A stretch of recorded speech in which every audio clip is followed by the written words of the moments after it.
हम पोषण के बारे में पढ़ लिए थे, अब पढ़ेंगे किसके बारे में? आहार नाल। आहार को कहते हैं इंग्लिश में फूड, नाल यानी कैनाल। फूड, कैनाल, आहार, नाल। ठीक, ध्यान से देखो। आहार नाल में पहला बताए थे कौन चीज? मुख गुहा। मुख गुहा बताए थे ना? तो मुख गुहा, उसके बाद ग्रसनी। ध्यान से सुनो, मुख गुहा, ग्रसनी, ग्रास नली। ग्रास नली के बाद ये देखो क्या बनाए? अमाशय। मुख गुहा, ग्रसनी, ग्रास नली, अमाशय। अमाशय के बाद छोटी आंत। देखना बस कैसे बना रही है, तुमको सीखना है बनाने के लिए। छोटी आंत, छोटी आंत के बाद बड़ी आंत। कौन आंत? बड़ी आंत। बड़ी आंत, बड़ी आंत के बाद मलाशय। बड़ी आंत के बाद मलाशय। मलाशय के बाद, अब देखते हैं, सबका नाम भी लिख देते हैं। ठीक, मुख गुहा, माउथ कैविटी, ये है ग्रसनी, ये है ग्रास नली, ये है अमाशय। उसके बाद ये हो जाएगा छोटी आंत। उसके बाद ये है बड़ी आंत। फिर होगा मलाशय, और ये है यानी मल जिस रास्ते से निकल जाए, मल द्वार। समझो, हम पहले ही बता दिए थे कि ये जो मुख गुहा है इसमें जबड़ा होता है। एक होता है ऊपरी जबड़ा, एक होता है ऊपरी जबड़ा, एक होता है निचली जबड़ा। ठीक, जबड़ा से रिलेटेड क्वेश्चन 10th में तुमको बायोलॉजी में नहीं पूछेगा, लेकिन हम तब पर भी पढ़ाए थे। ऊपरी जबड़ा को मैक्सिला कहते हैं, निचली जबड़ा को मैंडिबल कहते हैं। हम यहाँ पे पढ़ लेते हैं डायरेक्ट दांत से। किससे पढ़ेंगे? दांत से। दांत, दांत के बारे में हम पढ़े थे, शॉर्ट में पढ़ते हैं क्योंकि हम बता चुके हैं। दांत 4 प्रकार का, कृंतक, दूसरा रदनक, तीसरा अग्र चवर्णक, चौथा चवर्णक। कृंतक, रदनक, अग्र चवर्णक, चवर्णक। कृंतक, रदनक, अग्र चवर्णक, चवर्णक। कृंतक में 4 दांत, रदन देख, ऊपरी जबड़ा में 4 दांत, निचली जबड़ा में, रदनक में ऊपरी में 2 गो, निचली में 2 गो, और अग्रचवर्णक में ऊपरी में 4। ठीक, सुनो तुम लोग, कृंतक में 4, नीचे ऊपर और नीचे 4 मिलके हो गया 8। रदनक में 2 2 4 हो गया। ठीक, और अग्रचवर्णक में 4 4, चवर्णक में 6 6 12। टोटल जोड़ो कितना होता है?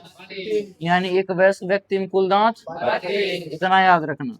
दूध का दांत 20 गो, जिसको हम कहते हैं कौन teeth? Milk teeth. Milk teeth कितना? 20। 20 गो गया। वयस्क व्यक्ति में दांत 32, दूध का दांत 20। उसमें भी दांत का सबसे कठोर परत क्या था? इनामेल। दांत का सबसे कठोर परत इनामेल। इनामेल के कारण ही हमारा दांत सुरक्षित रहता है। दांत का सबसे बड़ा भाग, दांत का सबसे बड़ा भाग डेंटाइन। अच्छा, हमारा जो चेहरा है उसमें 32 गो दांत अभी हम लोग को, हमको ही नहीं हुआ है 32 गो। तोरा का तो बातें नहीं है। 32 गो दांत हो जाएगा तंटा, मुंह बड़ा लगेगा। लेकिन 20 गो दांत जो बचपन में तोड़े थे दूध का, वो भी यदि साथे जुड़ जाए, 52 हो जाए, तो मुंह तुम्हारा, कृष्ण भजन बोला पुरनका जमाना वाला सीरियल में पूतना एगो थी, उसका मुंह था हथ भर के, दांत एकदम भयानक, वैसने हो जाता पूरा। लेकिन 20 को तो हम लोग तोड़ के फेंक चुके होते हैं। ठीक, देखो 20 को तोड़ के फेंके हैं, इसका मतलब है कि ये अस्थाई दांत है। 32 में 20 को तोड़ दिए, बचा क्या गो? 12 गो। 12 गो अस्थाई दांत, 20 गो अस्थाई। अब देखो कृंतक टोटल 8, प्रदनक 4, अग्रचवर्णक चवर्णक कुल, दूध का दांत, दांत का सबसे कठोर परत नामेर, दांत का सबसे बड़ा भाग डेंटाइन। अब देखो दांत का अध्ययन ओडोंटोलॉजी, दांत का अध्ययन ओडोंटोलॉजी होगा, ठीक ना। दांत का अध्ययन ओडोंटोलॉजी है। यहां तक समझने में किसी की दिक्कत? अब एक चीज और देख लो, तुम लोग टीवी के प्रचार में देखता होगा, ये बना दे रहे हैं लेकिन मिटा देंगे हम फिर।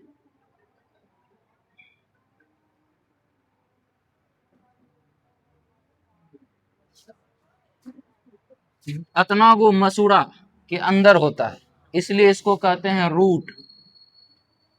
ये ऊपर वाला होता है क्राउन, क्राउन को हिंदी में शिखर कहते हैं, ठीक। ये है जड़। क्राउन और रूट के बीच वाला को कहते हैं नेक, नेक यानी गर्दन। अच्छा, नेक मीन्स गर्दन, इसीलिए महिला सब नेकलेस लेती है, यानी गर्दन पहनने वाला वो माला वाला जो भी, समझ। तो यहाँ पर इस पर जो होता है एक पेंट का एक परत चढ़ा होता है बहुत कठोर सा, जिससे केमिकल वगैरह को भी झेल सके, लेकिन ज्यादा नहीं झेल पाता क्योंकि हम लोग उसको सिंथेटिक ब्रश से रगड़ भी तो रहे हैं ना, तो खराब हो जाता है। यही है हमारा क्या, इनामेल। ये रहता है डेंटाइन, ये क्या है डेंटाइन। जब हमारा इनामेल खत्म हो जाएगा तो हमारा सुरक्षा कवच क्या हो जाएगा, खत्म हो जाएगा। सुरक्षा कवच खत्म हो गया तो सीधे कौन सी आ जाएगा, डेंटाइन। और यदि बैक्टीरिया डेंटाइन में लग गया तो देखो इसमें होती है इस तरह से नसें, ठीक। अब यदि यहाँ पर बैक्टीरिया इस दांत को खाएगा, इसको सराएगा, तो यहाँ पर डायरेक्ट कनेक्शन हो जाएगा यहाँ तक। और गर्म पानी पिएगा तो इसका भी संपर्क, ठंडा पानी पिएगा इसका भी संपर्क, मिर्चा एक बुकनी ओकरो स्वाद, सब कुछ आएगा रे, असल्ला मसल्ला सब पहुंचेगा। तो गर्म पानी पिएगा तो तुमको झंझनाहट कनकनाहट सब होगा, कहेगा पेस है सेंसोडाइन। ये सब चेतना होता है इसी के कारण। तो इसीलिए दांत को पहले से क्या करके रखो, सुरक्षित। दांत रहेगा सुरक्षित तो टेंशन है नहीं, ठीक। अब देखते हैं, ये हो गया दांत के बारे में। मुख गुहा में होती है लार ग्रंथि, इस जगह पर लार ग्रंथि है मान लो, ठीक। लार ग्रंथि को कहते हैं स्लेवरी ग्लैंड, लार हम लोग देसी भाषा में उसको कहते हैं स्पिरिट यानी थूक। थूक बोलते थोड़ा सा मन में एक घिन्ना टाइप का आने लगता है कि भाई ये क्या बोल रहे हैं, लार बोल रहे हैं, थोड़ा सा लगता है नहीं स्पेशल कुछ बोल रहे हैं। देखो सीधी बात है, लार को फेंकने के लिए तो नहीं बनाएगी। बूढ़ा सबको हम बताए थे कि जो रात भर का लार होता है गाढ़ा वाला, वो सबको पानी के साथ अंदर ही रहेगी। ऐसे बूढ़ा सबका पाचन शक्ति कमजोर होता है और लार में पचाने की शक्ति होती है, इसलिए। तो अब देखते हैं किसके बारे में, लार ग्रंथि के बारे में। तो समझ लो लार ग्रंथि, लार ग्रंथि क्या जोड़ा होता है, 3 जोड़ा यानी 3 पेयर। लार ग्रंथि क्या जोड़ा, 3 जोड़ा। संख्या में कते 6 गो, एक जोड़ा में 2 गो, 3 जोड़ा में 6 गो। अब देखो हम तो जोड़ा का ही नाम लिखेंगे, तो पहला जो है पैरोट, तोता का नाम है नहीं याद, उसी पर हम रख रहे हैं इसको पैरोटिड। पहला लार ग्रंथि पैरोटिड, पैरोटिड। दूसरा सब मैंडीबुलर, सब मैंडीबुलर।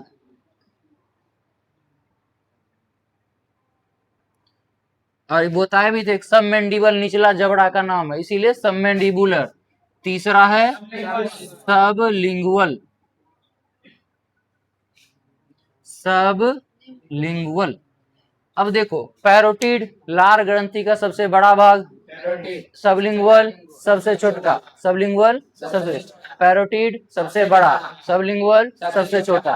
लार ग्रंथि कितना जोड़ा, 3 जोड़ा। लार ग्रंथि में कभी सूजन होता है उसको कहते हैं कौन, मम्प्स बीमारी या गलसुआ बीमारी।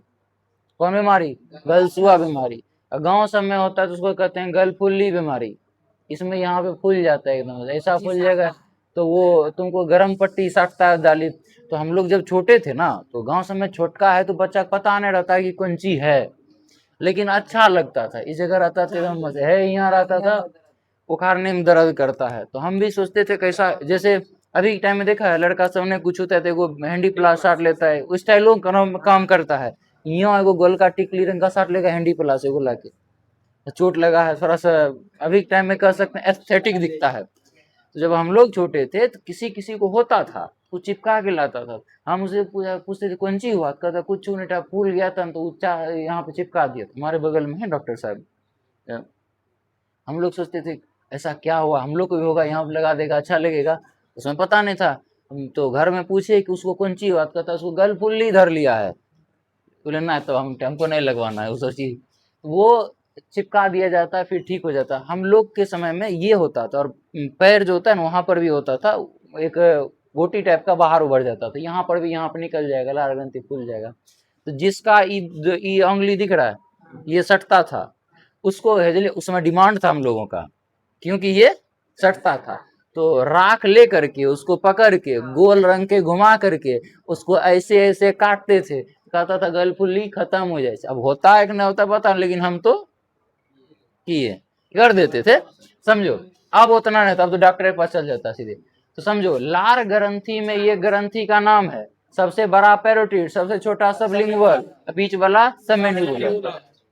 अब देखो लार में जो एंजाइम पाया जाता है, लार में पाए जाने वाला एंजाइम याद रखना, टाइलिन, पहला टाइलिन, दूसरा डायस्टेज,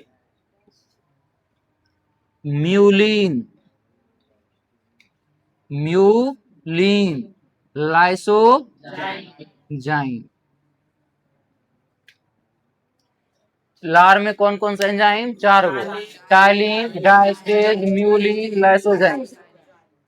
टाइलिन सबसे ज्यादा होता है लार में, सबसे ज्यादा टाइलिन, फिर डायस्टेज, फिर म्यूलिन, फिर। अब एक बढ़िया वाला ऑब्जेक्टिव जो तुमको परीक्षा में पूछा जाता है, जब तुम भोजन को मुंह में लेता है और उसको चबाता है, तो चबाने के दौरान सबसे पहला स्टार्च या कार्बोहाइड्रेट का पाचन शुरू हो जाता है कौन गुहा में, मुख गुहा। यानी भोजन का पहला पाचन कहाँ से प्रारंभ हुआ, मुख गुहा से प्रारंभ हुआ। भोजन का पहला पाचन कहाँ से प्रारंभ हुआ, मुख गुहा से। पूछेगा भोजन का पाचन प्रारंभ कहाँ से होता है, मुख गुहा से। और मुख गुहा में कौन, किसके कारण, लार के कारण। किसका पाचन, स्टार्च का पाचन होता है। अब हम ये तो पहले भी तुमको पढ़ा चुके हैं और लिखा भी चुके हैं। एक इसमें ये नहीं लिखाए थे, ये हम लिखा देंगे। जो चीज लिखा दिए उसको बोर्ड पे रख के कोई फायदा है, जो नया पढ़ने वाले हैं वो पढ़ते हैं, ठीक। बताओ कृंतक का संख्या कितना, 8। रजनक का कितना, अग्र चबरनक, चबरनक 12, ठीक ना। अब देखते हैं यहां से, मुख गुहा हो गया, लार ग्रंथि पढ़ा ही दिए थे। मेन पढ़ाना है हमको ग्रसनी से। कहां से पढ़ाना है, ग्रसनी से। देखो ग्रसनी में मुख गुहा के पीछे एक अंग होता है जिसका नाम क्या है, ग्रसनी। ग्रसनी को इंग्लिश में कहते हैं फेरिंग्स। अब फेरिंग्स में पी लगा हुआ है तो फेरिंग्स, टेंटा उधर स्व लगा दो, फेरिंग्स हो जाएगा सेरिंग्स। मानव का वॉइस बॉक्स लेरिंग्स, अब पक्षी का वॉइस बॉक्स सेरिंग्स, समझा। फेरिंग्स है तो ग्रसनी, अब फेरिंग्स में लॉ लगा दो तो लेरिंग्स, ये मानव का वॉइस बॉक्स। स्व लगा दो, चिड़िया का वॉइस बॉक्स, ठीक ना। ग्रसनी में 2 छिद्र होता है, ग्रसनी में 2 छिद्र होता है। एक होता है कंठ द्वार, एक होता है निगल द्वार। निगल द्वार को गुल्लेट, कंठ द्वार को ग्लोटिस, कंठ द्वार को ग्लोटिस। बुकला कहाँ है, निगल ग्रसनी में कितना छिद्र, कौन कौन, कंठ द्वार और, कंठ द्वार को ग्लोटिस और निगल द्वार को हाँ गुल्लेट। अब समझ, एक ये जो पाइप है ना, ग्रसनी है ना, यहाँ पर हम 2 छिद्र बना देते हैं लोग, ठीक। जब तुम भोजन को ग्रहण करोगे तो दोनों छिद्र में ये जो कंठ है, कंठ, यहां एक पाइप जुड़ा होता है जिसको हम कहते हैं ट्रेकिया। ट्रेकिया जुड़ा होता है जाके डायरेक्ट किससे, फेफड़ा से, ठीक ना। निगल द्वार यानी गुल्लेट, ये जुड़ा होता है ग्रास नली से। गुल्लेट निगल द्वार किससे जुड़ा होगा? ग्रास नली। ग्रास नली जुड़ा होगा किससे? तो बताओ, तुम्हारा भोजन निगल द्वार में जाना चाहिए, कंठ द्वार में जाना चाहिए? भोजन कहाँ जाएगा, निगल में कि कंठ में? निगल, तब ना कहता भोजन निगलते हैं। अच्छा सोचो, निगल द्वार में जाएगा तो अमाशय में पहुंचेगा, पचा देगा। कंठ द्वार में पहुंच गया तो फेफड़ा में जाएगा, फेफड़ा में गया कि फड़फड़ा जाएगा फिर, ठीक ना। तो अब समझो कि हमको भोजन को भेजना कहाँ है? निगल द्वार से कहाँ जाएगा? अमाशय में। लेकिन नहीं जाना चाहिए किसमें? कंठ यानी ग्लोटिस में। इसीलिए मान लो ये है ग्लोटिस, तो ग्लोटिस के ऊपर जैसे चमड़ी, ऊपर लगा चमड़ी है ना, तो चमड़ी को डर्मिस कहते हैं, तो ऊपर में इसीलिए एपीडर्मिस, एपी मींस ऊपर, तो ग्लोटिस के ऊपर एपीग्लोटिस, ये है ग्लोटिस, यहाँ है ना, यानी कंठ द्वार, ये है निगल द्वार गुल्लेट। तो ग्लोटिस के ऊपर में एक अंग होता है जिसको हम कहते हैं एपीग्लोटिस। यही एपीग्लोटिस डिसाइड करता है कि आपका भोजन निगल द्वार में जाना चाहिए और सांस जो लेते हैं वो कहाँ जाना चाहिए? कंठ द्वार में। ग्रसनी में कितना छिद्र? 2 छिद्र। कौन कौन? कंठ द्वार फेफड़ा से, निगल द्वार अमाशय से। कंठ द्वार और निगल द्वार के बीच में, कंठ द्वार के ऊपर एक अंग होता है जिसको हम क्या कहते हैं? एपीग्लोटिस। ग्रसनी खत्म। ग्रसनी के बाद उतरते हैं कहाँ? ग्रास नली। समझो, ग्रास नली जो होता है, यहाँ से भोजन यानी हम कह सकते हैं मुख गुहा को अमाशय से कनेक्ट करता है कौन? ग्रास नली कनेक्ट करता है। और ग्रास नली में भोजन का पाचन नहीं होगा। भोजन का पाचन शुरू कहाँ और अंत कहाँ? भोजन का पाचन शुरू कहाँ? मुख गुहा। भोजन का पाचन अंत कहाँ? छोटी आंत। कौन आंत? छोटी आंत। अब समझो, भोजन का पाचन ग्रास नली में होता है? नहीं होता है। मुख गुहा को अमाशय से कनेक्ट कौन करता है? अब देखो, ग्रसनी में भोजन फंसा तो पानी लेके ठेल देते हैं या कोशिश करते हैं। कभी ग्रास नली सीने के करीब आके किसी का भोजन फंसा है? फंसा है कहियो?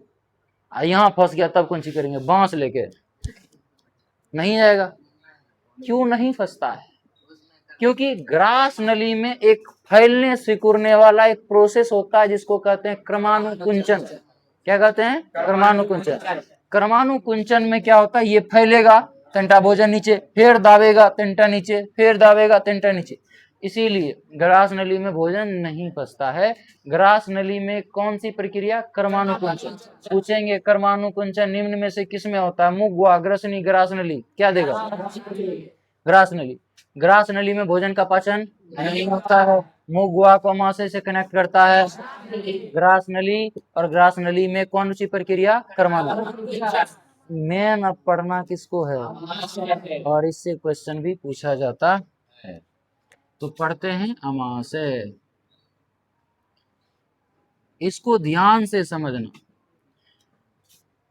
एक होता है वक्ष गुहा, एक होता है उदर गुहा।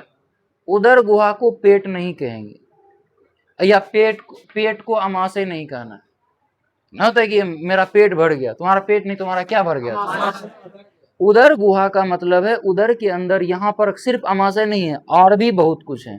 तो अमाशय जो होता है उदर में बाएं भाग से शुरू होता है। उदर में कहां से शुरू होगा? बाएं भाग से प्रारंभ होकर के अनुप्रस्थ फैल जाता है, यानी वो फैल जाता है। तो अमाशय उदर में कहाँ पाया जाता है? बाएं भाग से शुरू हो जाता है, ठीक।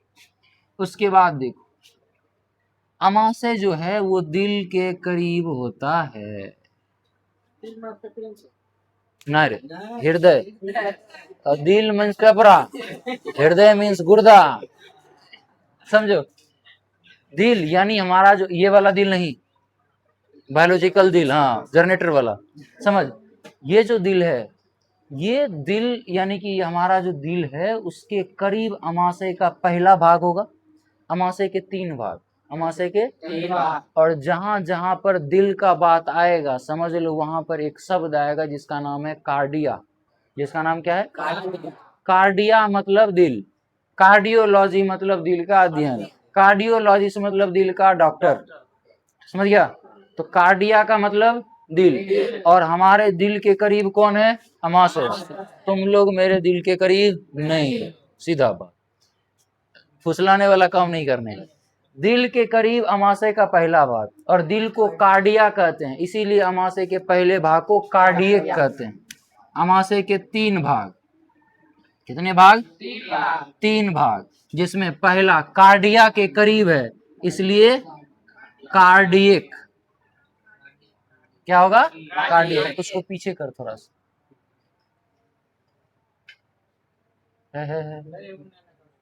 बस बस।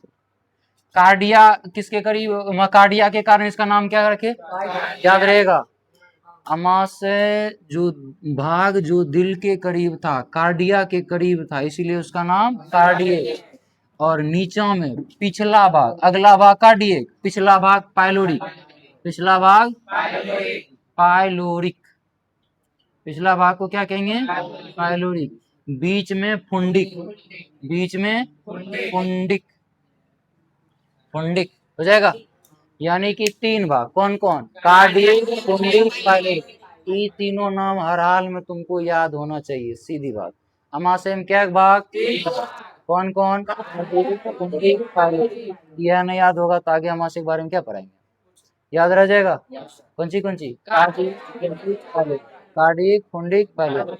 अब समझो, ये जो अमाशय है, इस अमाशय की दीवार में अमाशय ग्रंथि होती। कौन ग्रंथि? इसी को कहते हैं जठर ग्रंथि भी, अमाशय ग्रंथि को ही जठर ग्रंथि। तो हम लिखते हैं एक अमाशय बायां भाग में, इसके 3 भाग, कौन कौन? Cardiac, fundic, pyloric. अमाशय में अमाशय ग्रंथि होता है। कौन ग्रंथि होता है? अमाशय ग्रंथि, या उसी को हम कौन ग्रंथि कहते हैं? जठर ग्रंथि कहते हैं। अब समझो, जठर ग्रंथि में 3 कोशिका होता है। अम्लजन कोशिका, ध्यान से सुनना, कौन कोशिका? अम्ल का जो निर्माण करेगा वो अम्लजन कोशिका। दूसरा म्यूकस कोशिका,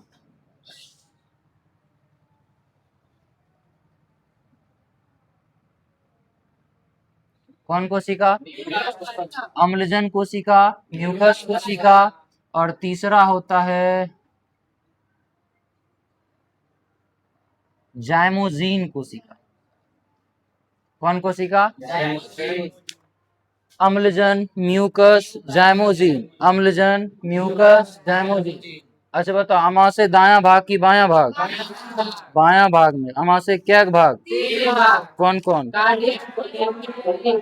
cardiac, fundic, pyloric, cardiac, fundic, pyloric. अच्छा, अमाशय ग्रंथि या जठर ग्रंथि में क्या कोशिका? 3 कोशिका। अच्छा, तुम लोग पढ़ता है जठर ग्रंथि से जठर रस निकलता है, पूछ देगा जठर रस में कौन सी जना शरबत में चीनी, पानी, ORS सब मिला के देता है अंदर, उसी तरह से जठर रस में क्या क्या पाया जाता है? तो जठर ग्रंथि से जो कोशिका है, ये सब कुछ न कुछ निकालता है। बायोलॉजी में निकालना मीन स्रावित करना, तो वो जो स्रावित करेगा उस सब को मिला के हम भी जठर रस बना देंगे।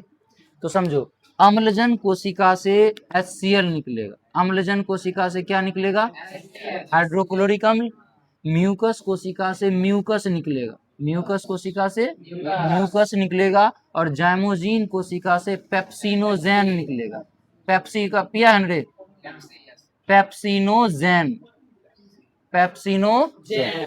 अच्छा देखो, अम्लजन कोशिका से अम्ल, कौन अम्ल?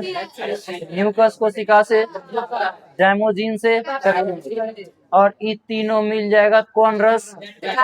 पूछ देगा निम्नलिखित में से कौन जठर रस का हिस्सा नहीं है? 3 गो ई दे देगा और 1 गो दोसर दे देगा, मार देगा, या दे देगा जठर रस के अंतर्गत आता है HCl, mucus, pepsinogen, all of this हो जाएगा।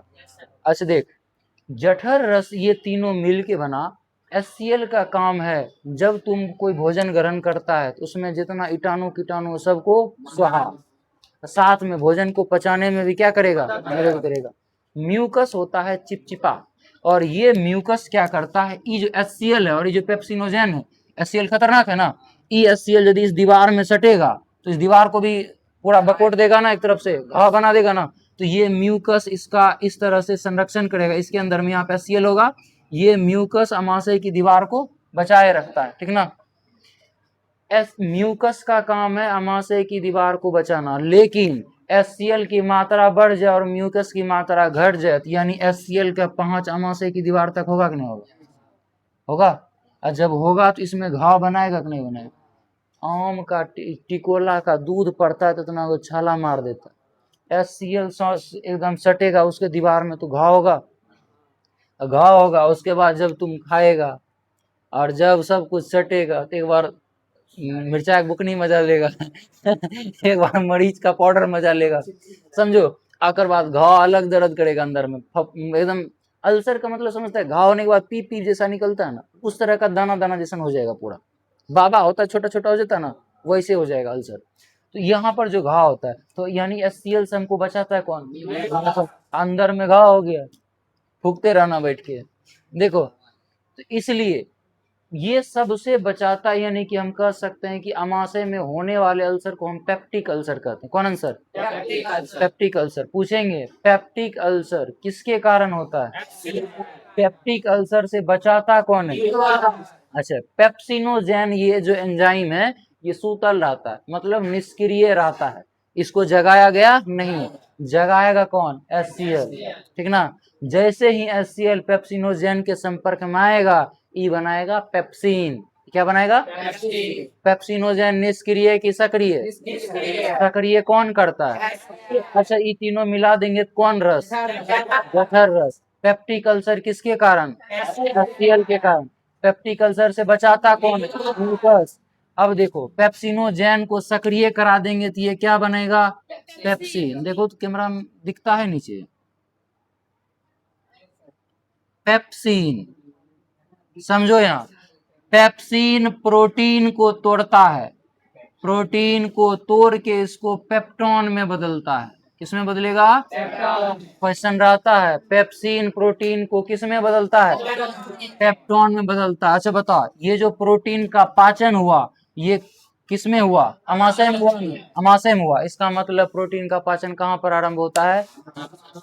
स्टार्च का पाचन, कार्बोहाइड्रेट का पाचन, प्रोटीन का पाचन अमाशय में, पाचन का अंत कहाँ? प्रोटीन में। लार ग्रंथि क्या जोड़ा? संख्या में कितना? 100। एक वयस्क व्यक्ति में कुल दांतों की संख्या 32। दूध का दांत, दांत को सबसे कठोर परत, दांत का सबसे बड़ा भाग। अब देख, पेप्सिन पेप्सिनोजेन से बना है और पेप्सिन प्रोटीन को किस में बदला? बदला, याद रहेगा, पेप्सिन प्रोटीन को पेप्टोन में बदला। अच्छा, इस रस में एक एंजाइम होता है जिसका नाम है गैस्ट्रिक लाइपेज। कौन लाइपेज?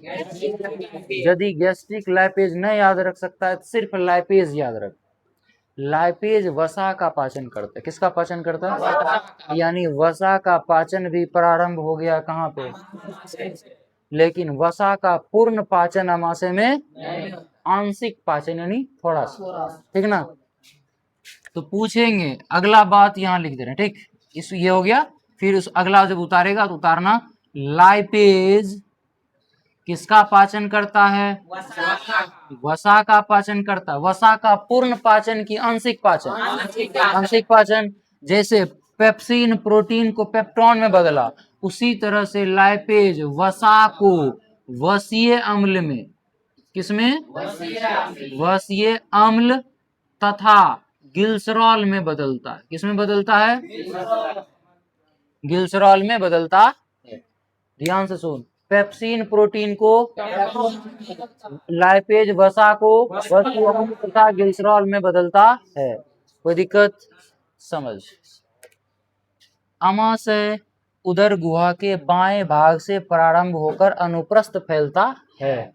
अमाशय में 3 भाग होता है। दिल को कार्डिया कहते हैं, इसीलिए पहला भाग कार्डियो, पुंडिक, पाइलोरिक। यहाँ पर बांट देते हैं ना, लो ना, तीनों भाग को फर्क कर देते हैं, अलग हो जाएगा। कार्डियक, पुंडिक, पाइलोरिक हो गया।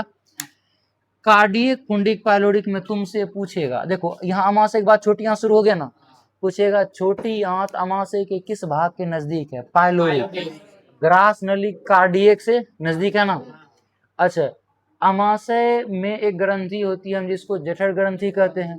जठर ग्रंथि में 3 कोशिका, अम्लजन, म्यूकस, जाइमोसिन। अम्लजन, म्यूकस, नाम से पता चल रहा है अम्लजन, अम्ल निकाल रहा है। कौन अम्ल? HCl। म्यूकस कौन कौन सी निकाल रहा है? म्यूकस अमाशय की दीवार को सुरक्षा दे रहा है। HCl के कारण यहाँ पर कौन अल्सर हो सकता है? Peptic ulcer. अब देखो जैमोजीन से क्या निकल रहा है? पेप्सिनोजेन। पेप्सिनोजेन HCl के उपस्थिति में क्या होता है? एक्टिव। और फिर ये पेप्सिन प्रोटीन को किस में बदलेगा? लाइपेज वसा को वसीय अम्ल का। समझने में कोई दिक्कत हुआ? आहार नाल, अब देखो आहार नाल का चित्र बना के पूछेगा, आहार नाल का सचित्र वर्णन करें, यानी चित्र के साथ वर्णन करें। तो इतना बात समझ गया है। चित्र बना सकते हो तो बनाना, नहीं बना सकता छोड़ देना, हम सिखाएंगे। क्या क्या लिखना है? ग्रसनी दो, ये बात लिखो। ग्रसनी में कितना छिद्र? दो। कौन द्वार? कंठ द्वार। निगल द्वार का ग्रसनी सो के कहा जाएगा? कंठ द्वार ट्रेकिया सो करके। तो ये तो श्वसन चैप्टर में पढ़ेंगे, हम पढ़ रहे हैं अभी किसको? इसको। अच्छा बताओ, ग्लोटिस के ऊपर में एक अंग था, एपीग्लोटिस, जो भोजन को निगल द्वार में और हवा को कंठ द्वार में भेजता है। ठीक ना? ग्रसनी को लिखो, अमाशय को लिखो, फिर हम चित्र बनाने सिखा देते। ठीक, बंद कर दे उसको। सन के बारे में, आहार नाल के बारे में पढ़े थे। हम बताए थे मानव के आहार नाल की लंबाई कितना होता है? 8 मीटर। सुनना से, मानव में आहार नाल की लंबाई 8 मीटर होता है। इसमें बताए थे मैन, मुख गुहा, ग्रसनी, ग्रासनली, अमाशय, छोटी आंत, बड़ी आंत, मलाशय, मलद्वार। मुख गुहा में बताए थे पहले जबड़ा के बारे में, एक ऊपरी जबड़ा जिसको मैक्सिला कहते हैं, एक निचली जबड़ा जिसको मैंडिबल कहते हैं। और उसके बाद बताए थे जीभ। जीभ का अगला हिस्सा जो होता है उसमें मीठा, सबसे पीछे जो होता है उसमें तीखा का स्वाद, बगल में खट्टा और नमकीन, जीभ के बीच में पेपली यानी स्वाद जो होता है, टेस्ट बड वो नहीं होता है, तो वहाँ पर स्वाद बहुत कम मिलता है। ठीक, उसके बाद होता है दांत। दांत 4 प्रकार का, एक कृंतक, रदनक, अग्रचवर्णक, चवर्णक। कृंतक काटता है, रदनक फाड़ता है, अग्रचवर्णक और चवर्णक चबाने में काम आता है। कृंतक का संख्या 8, रदनक का 4, अग्रचवर्णक का 8, चवर्णक का 12 होता है। टोटल मिला के 32। दूध का दांत कितना? 20 गो, और पूरे जीवन काल में 52 दांत। दांत का सबसे कठोर परत इनामेल होता है। दांत का सबसे कठोर परत इनामेल होता है, और दांत का सबसे बड़ा भाग डेंटाइन होता है, इसीलिए उसको रखे वहां पर। दांत का सबसे बड़ा भाग डेंटाइन होता है, ये बता दिए थे। उसके बाद बताए थे लार। लार 3 जोड़ा, लार ग्रंथि 3 जोड़ा होता है, पैरोटिड, सबमैंडिबुलर, सबलिंगुअल। ठीक ना? उसके बाद बताए थे लार में सबसे ज्यादा टाइलिन होता है, म्यूलिन चिपचिपा करने में मदद करता है, लाइसोजाइम क्या करता है? कीटाणुओं को मारता है। उसके बाद बताए थे प्रतिदिन जो लार होता है हमारे बॉडी में वो 1.5 लीटर बनता है। प्रतिदिन कितना लार बनेगा? 1.5 लीटर बनता है। उसके बाद बताए थे कि लार कहाँ? मुख गुहा से निकल रहा है, यानी कि भोजन का पाचन प्रारंभ कहाँ होता है? मुख गुहा। भोजन का पाचन प्रारंभ कहाँ होता है? मुख गुहा में भोजन का पाचन प्रारंभ होता है। अंत कहाँ होता है? छोटी आंत में। भोजन का पाचन प्रारंभ होता है तो क्या मुख गुहा में? स्टार्च का पाचन प्रारंभ होता है, ये ना बताए थे। उसके बाद बताए थे, बताओ अम्ल कहाँ होता है? मुख गुहा में होता है, अमाशय में होता है?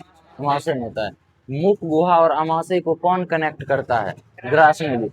ग्रास नली में फैलने और सिकुड़ने की प्रक्रिया होती है, जिसे कर्मानुकुंचन कहते हैं। उसके बाद बताए थे अमाशय। अमाशय 3 भाग, cardiac, fundic, pyloric. Cardiac, fundic, pyloric. जिसमें हम बताए थे अमाशय में ग्रंथि होती है, जिसे अमाशय ग्रंथि या जठर ग्रंथि कहते हैं। जठर ग्रंथि में 3 कोशिका होती, अम्लजन कोशिका, म्यूकस कोशिका, जैमोजिन कोशिका। अम्लजन कोशिका से अम्ल निकलता है, म्यूकस कोशिका से म्यूकस निकलता है, जैमोजिन कोशिका से पेप्सिनोजेन निकलता है। पेप्सिनोजेन को सक्रिय कौन करता है? HCl करता है। और ये तीनों मिलके कौन रस बनता है? जठर रस बनता है। जठर रस प्रतिदिन 3 लीटर निकलता है। प्रतिदिन जठर रस कितना लीटर? 3 लीटर निकलता है। यदि HCl की अधिकता हो जाता है तो एक बीमारी होती है, जिसे हम कौन अल्सर कहते हैं? Peptic ulcer. जिसको क्या कहते हैं हम? पेप्टिक अल्सर कहते हैं। अब आगे पढ़ाना है ना?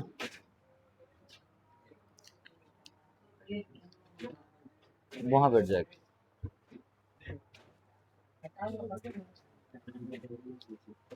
देखो, अमाशय के बाद आता है छोटी आंत। यहां देख, छोटी आंत। आहार नाल की लंबाई ही होती है 8 से 10 मीटर और उसमें 6 मीटर छोटी आंत होता है। आहार छोटी आंत की लंबाई कितना मीटर? 6। छोटी हो गया ना रे।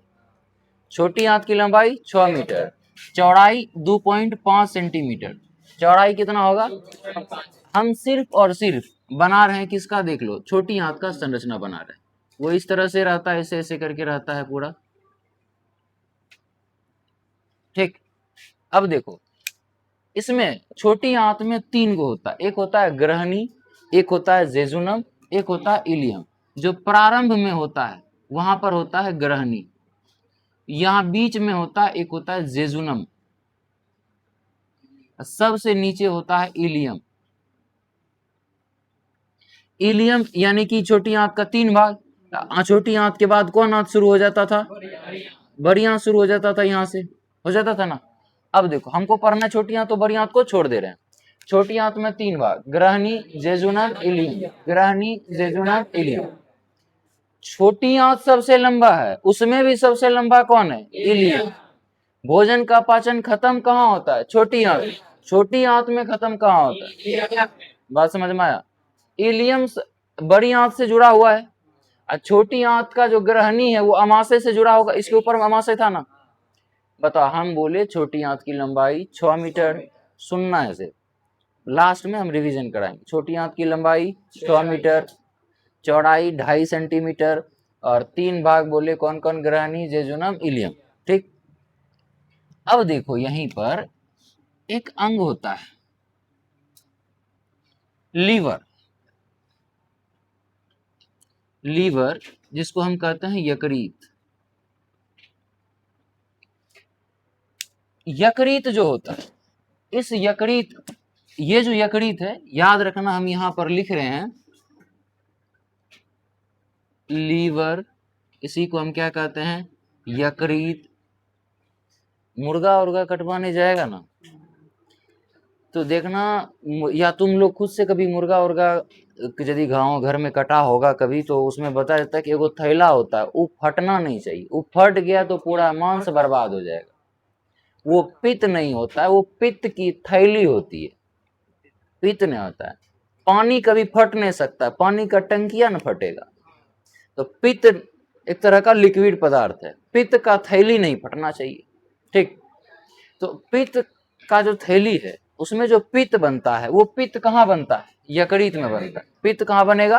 यकृत में बनता है। ध्यान से सुनना सारा बात। पित्त जो है वो कहाँ बनता है? यकृत। क्या हुआ? अब देखो, यकृत में यदि पित्त बनता है तो पित्त बन रहा है यकृत में, लेकिन जमा होता है पित्ताशय में। पित्त बनता यकृत में है, पित्त जमा होता है पित्ताशय में। यानी कि हम यहाँ पे लिख दे रहे हैं यकृत से निकलता है, यानी कि स्रावित होता है। कौन चीज? पित्त। पित्त जो होता है वो अम्लीय नहीं होता है, वो क्षारीय होता है और उसका रंग हरा होता है। पित्त स्रावित किससे होता है? और पित्त कैसा होता है? क्षारीय, और वो हरा होता है। अब समझना है, पित्त निकलता यकृत से, लेकिन पित्त जमा होता है पित्ताशय में। पित्त जमा होता है कहाँ? पित्ताशय में, गॉल ब्लैडर। अब देखो, मान लो कि हम यहां पर एक पित्ताशय बना दे, ठीक, तो जो यकृत का सब नलिका होगा और पित्ताशय का जो नलिका होगा वो सब मिल करके यहां से, ये पित्ताशय है, ये मिल करके एक नली बनाती है जिसको हम कहते हैं मूल पित्त वाहिनी। वाहिनी मीन्स ढोना, वाहन मीन्स गाड़ी, गाड़ी ढोता है ना, तो वाहन से बन गया वाहिनी। जैसे सरस्वती माता को हंस ढोता है तो हंस वाहिनी नहीं, उसी तरह से पित्त को ढोता है तो उसको पित्त वाहिनी कहेंगे, यानी मूल पित्त वाहिनी। समझा बात? मूल पित्त वाहिनी से देखो, यकृत से बना पित्त और वो पित्त जमा हो गया कहाँ? पित्ताशय में।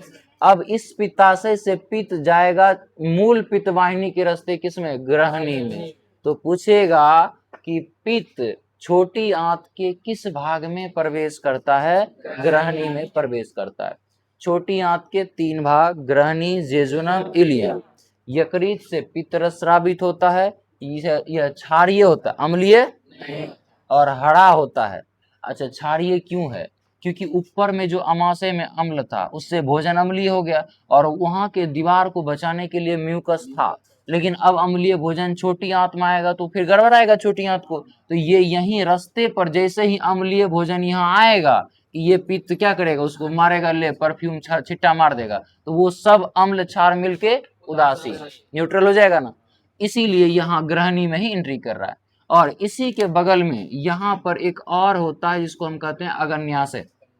क्या कहते हैं? अगन्याशय। अगन्याशय को भी पढ़ेंगे, लेकिन पूरा यकृत हम पढ़ लेते हैं। यकृत हमारे शरीर का सबसे बड़ी ग्रंथि है।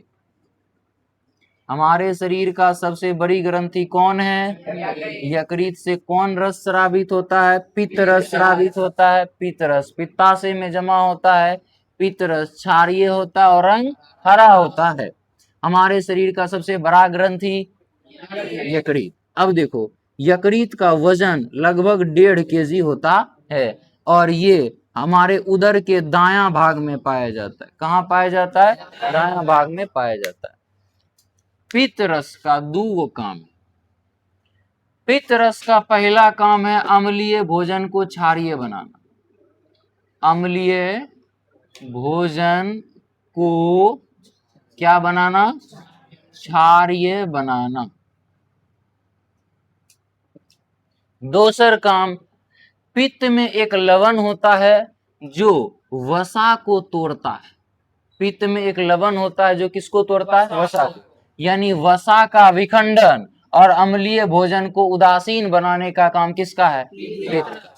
और वसा का विखंडन कहलाता है पायसीकरण, इमल्सिफिकेशन होता है। ठीक, वसा का टूटना या वसा का विखंडन पायसीकरण होता है। तुमसे पूछेगा वसा का विखंडन या पायसीकरण कौन करता है? तो पित्त करता है। पित्त में उपस्थित लवण ही वसा का विखंडन करता है। अम्लीय भोजन को क्षारीय या उदासीन कर देता है कौन? पित्त करता है। पित्त क्षारीय होता है कि अम्लीय होता है? अम्ल खट्टा होता है, क्षार कड़वा होता है। कड़वा चीज खराब लगता है। तो मुर्गा का पित्ताशय यदि फट गया काटते समय तो वो पूरा मांस में छिटक जाएगा, तो उसके कारण पूरा मांस कड़वा क्षारीय हो जाएगा, कड़वा लगेगा तो खाने में बकवास लगेगा। इसीलिए कंजी मिला देगा, हाँ HCl में डुबा देना उसको, नहीं तो सोनार के पास जो है ना एक्वारेजिया होता है, ओकरा में डुबा देना। सोना झड़ता है, मुर्गा नहीं झड़ेगा। दिमाग देखो इसका। अब क्या करना, यदि एगो मुर्गा काट लिया, उसमें से पित्ताशय फट गया, मुर्गा खराब हो गया मांस उसका, तो लाना नींबू, दुनिया भर का जूस बनाना, उसमें डुबा देना वह मुर्गा। मतलब 9 काम को 19 काम कर देगा ये तुरंत। देखो, यकृत के बारे में समझ गया। हम सीधा सीधी रफली कह दे यकृत के बारे में। यकृत हमारे उदर के दाएं भाग में होता है। इसका वजन 1.5 kg होता है। यह हमारे शरीर का सबसे बड़ा ग्रंथि है। यकृत से पित्त रस स्रावित होता है। पित्त रस हरा होता है और क्षारीय होता है। पित्त रस का 2 काम, एक अम्लीय भोजन को उदासीन बना देना और दूसर वसा का विखंडन करना। ये था यकृत के बारे में। किसी को समझने में कौन दुख है, कोई तकलीफ है? अब समझते हैं किसके बारे में? अगन्याशय के बारे में। अगन्याशय, ये जो अगन्याशय है, यह इसका जो नली है ये भी जुड़ेगा किसमें जाके? ग्रहणी में जुड़ेगा। किसमें जुड़ेगा? ग्रहणी में। यानी कि हम कह सकते हैं छोटी आंत में 3 रस स्रावित होता है। पित्त रस, अगन्याशयी रस और आंत के अंदर एगो ग्रंथि होता है जिससे निकलता है आंत्र रस। कौन रस? 3 रस आंत में, छोटी आंत में आता है। पित्त रस, अगन्याशयी रस और आंत्र रस, 3 रस आता है छोटी आंत में। पित्त रस यकृत से, अगन्याशयी रस अगन्याशय से और आंत्र रस तो आंत्र ग्रंथि में ही, आंते में है। अब समझते हैं अगन्याशय के बारे में। किसके बारे में? अगन्याशय, जिसको हम क्या कहते हैं? पैंक्रियाज। अगन्याशय देख लो, अगन्याशय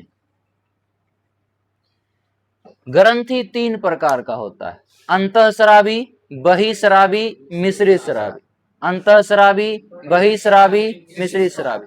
ग्रंथि के बारे में पढ़ेंगे जनन वाला चैप्टर में, अभी ग्रंथि के बारे में पढ़ने लगेंगे तो इसको भटक जाएगा। तो इसलिए सीधा समझो, एक होता है अंतःस्रावी, एक होता है बहिस्रावी, जेकरा हम दोनों के लक्षण उसको कहते हैं मिश्रिस्रावी।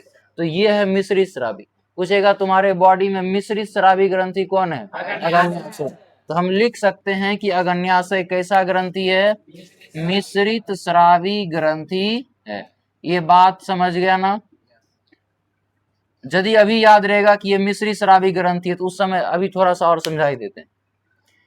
अंतःस्रावी ग्रंथि से जो कुछ भी निकलता है उसके लिए कोई पाइप नहीं, वो खून के साथ चला जाता है। यानी अंतःस्रावी ग्रंथि में पाइप यानी डक्ट, नली का कोई जरूरी। जैसे तुम्हारा थूक, ये लार ग्रंथि है ना, लार ग्रंथि से जो लार निकलता है वो डायरेक्ट नहीं वहां से निकल जाता। लार ग्रंथि यहाँ तो एगो पाइप है, वो पाइप कहाँ छोड़ रहा है? मुंह में छोड़ रहा है। हम बोल रहे हैं कि पाइप अंतःस्रावी ग्रंथि में नहीं होता तो, लेकिन लार ग्रंथि में तो पाइप है, इसका मतलब ये अंतःस्रावी ग्रंथि नहीं, ये कौन है? बहिस्रावी ग्रंथि है। अब बहिस्रावी ग्रंथि में डक्ट यानी पाइप होता है, अंतःस्रावी ग्रंथि में इसमें पाइप होता भी है और बात समझ में आया? अब देखो, अग्न्याशय कैसा ग्रंथि है? मिश्रित स्रावी। और मिश्रित स्रावी ग्रंथि का एक और लक्षण है, पता है क्या? इसमें से हार्मोन भी स्रावित होता है और इसमें से एंजाइम भी स्रावित होता है। हार्मोन भी स्रावित होगा और एंजाइम भी स्रावित होता है। बात बुझाया? तो हम हार्मोन का नाम लिखते हैं। हार्मोन में एक हार्मोन है जिसका नाम है इंसुलिन। इंसुलिन अल्फा कोशिका, बीटा कोशिका, गामा कोशिका, ये सब अभी इसमें नहीं पढ़ना है। बस ये जान कि अग्न्याशय से जो हार्मोन निकलता है वो क्या है? इंसुलिन है। और इंसुलिन का काम है ब्लड में जो शुगर होता है उसको, यदि शुगर बढ़ रहा है तो उसको ये कम करता है। देखो, तुम्हारे बॉडी में कोई भी चीज ना ज्यादा होना चाहिए ना कम होना चाहिए। ज्यादा होगा बीमारी धरेगा, कम होगा बीमारी धरेगा। बीपी बढ़ गया छटपटा के होना जाएगा, बीपी घट गया होना जाएगा। बीपी बराबर होना चाहिए, लगभग रेंज में होना चाहिए। हार्ट बीट खूब जोर से धड़कने लगा, खत्म। स्लो हो गया, खत्म। वो नॉर्मल होना चाहिए। उसी तरह से तुम्हारे बॉडी में ग्लूकोज यानी शुगर, वो भी ना ही ज्यादा होना चाहिए ना ही कम। कम हो गया तो ज्यादा करने वाला भी तोरे देह में है, ज्यादा हो गया तो कम करने वाला भी तुम्हारे देह। अब बस खाली बाहर से स्प्राइट, मिरिंडा, स्टिंग, ये सब Mountain Dew, Pepsi, Cola, Fanta, जो भी है वो सब नहीं पीना, क्योंकि उसमें शुगर ज्यादा है। तुम्हारे बॉडी में दाल खा रहा है उसमें भी कार्बोहाइड्रेट, वो भी तुम्हारे बॉडी में जमा होगा। चावल खा रहा है, रोटी खा रहा है, ऐसे दिन भर तुम दुनिया भर का खाता है। और उसके बाद स्किट बिस्किट खा रहा है, उसमें भी रहता है ना। अब यदि पी रहा है माउंटेन ड्यू, एक बोतल पी गया तो समझ लो कि 10 चम्मच तुम शुगर यानी चीनी खा लिया। लगभग, एग्जैक्ट नहीं कर देंगे 10 से चीनी, लगभग उतना तुम खा जा रहा है, तुम्हारे बॉडी में एक्सेस हो जाएगा। तो जैसे ही शुगर बढ़ेगा, चीनी का मात्रा बढ़ेगा, तो वो कम कर देगा कौन? यदि तुम्हारा देह में घट गया तो ना इंसुलिन के ना बढ़ा देगा। समझो, तो इंसुलिन नहीं बढ़ाएगा तो उसको बढ़ाएगा ग्लूकागॉन। कौन बढ़ाएगा? ग्लूकागॉन। Glucose, glucose. अब ग्लूकोज ही चीनी का भाई भैयारी सब है। तो याद रखना, ग्लूकागॉन शुगर का लेवल बढ़ाता है, इंसुलिन शुगर लेवल को, ठीक ना। अब देखो, यदि तुम्हारे बॉडी से अग्न्याशय इंसुलिन निकालना बंद कर दे तो बचेगा कौन? अब ग्लूकागॉन का काम क्या है? शुगर लेवल को। अच्छा देखो, इतना वो ग्लूकागॉन बढ़ाता था तो इंसुलिन जो है वो क्या करता था? फट से इसको एक थप्पड़ देता था, इसको घिस के यहाँ ला देता था। अब इंसुलिन है ही नहीं तो ग्लूकागॉन क्या करेगा? बढ़ते जाएगा, बढ़ते जाएगा, बढ़ेगा। जब ग्लूकोज की मात्रा तुम्हारे बॉडी में बढ़ रहा है ब्लड में, इसका मतलब तुमको शुगर होगा। तो बताओ किसके कमी से शुगर होगा? इंसुलिन की कमी से शुगर, डायबिटीज, मधुमेह, चीनी बीमारी जिसको कहता है वो होगा। अग्न्याशय एक मिश्रित स्रावी ग्रंथि है। मिश्रित स्रावी होने का पहचान है कि उसमें हार्मोन और एंजाइम दोनों निकलता है। हार्मोन का दो गो नाम बता, इंसुलिन, ग्लूकागॉन। ग्लूकागॉन भूल जा रहा है तो कोई प्रॉब्लम नहीं है, क्योंकि तुम्हारे किताब में जिक्र भी नहीं है, ठीक। लेकिन इंसुलिन को भूलना मत, ये हमारे रक्त में शर्करा की मात्रा को नियंत्रण करता है, कम करता है, बढ़ाता नहीं है रे चुट्टा, कम करता है। इसीलिए इंसुलिन का कमी होगा तो ब्लड में शुगर की मात्रा क्या होने लगेगी, बढ़ने लगेगी। तुमको कौन सा रोग धरेगा, डायबिटीज। तो इंसुलिन का बाहर से इंजेक्शन लेना पड़ेगा। देखो क्वेश्चन ये हो रहता है कि बाहर से यदि कोई व्यक्ति इंसुलिन का इंजेक्शन ले रहा है तो कौन बीमारी का इलाज ले रहा है, डायबिटीज का। तो आजकल बच्चा सबको भी डायबिटीज होता है, किसी को जन्मजात ही रहता है। तो देखना कभी इंस्टा वगैरह चलाता है कि नहीं चलाता है, नहीं चलाना चाहिए वैसे, लेकिन होगा सबका। देखो तो वहां पे कभी कभी के स्क्रॉल करते करते एगो आएगा कोई बच्चा जो कि या तो थाई में ले रहा होगा या तो यहाँ पर इंजेक्शन ले रहा होगा, खुद से ही ले रहा होगा वो, क्योंकि उसको उसको पर डे चाहिए वो इंजेक्शन, जन्मजात है ना रे उसको डायबिटीज। तो खुद से ले रहा है, कब तक तुम सबसे सीख जाता है बच्चा लेने के लिए। तो वो जो ले रहा होता वो इंसुलिन का इंजेक्शन ले रहा होता। देख अग्न्याशय में हार्मोन में कौन कौन, इंसुलिन, ग्लूकागॉन, ये याद रख लेगा ना। अब देख एंजाइम में, एंजाइम में 4 एंजाइम याद रखना, LATN। कौन सी LATN, ठीक। एल से लाइपेज, जो कि तुम अमाशय में भी पढ़ा था, जो आंशिक पाचन कर रहा था किसका, वसा का, लाइपेज। ए से एमाइलेज, ए से टी से ट्रिप्सिन, पेप्सिन का भाई ट्रिप्सिन, नाम याद रखना है, इसको पूछता है। न्यूक्लियस,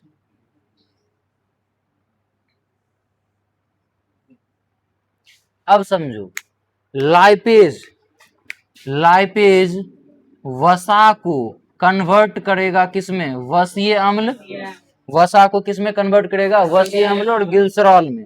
वसीय अम्ल प्लस ग्लिसरॉल,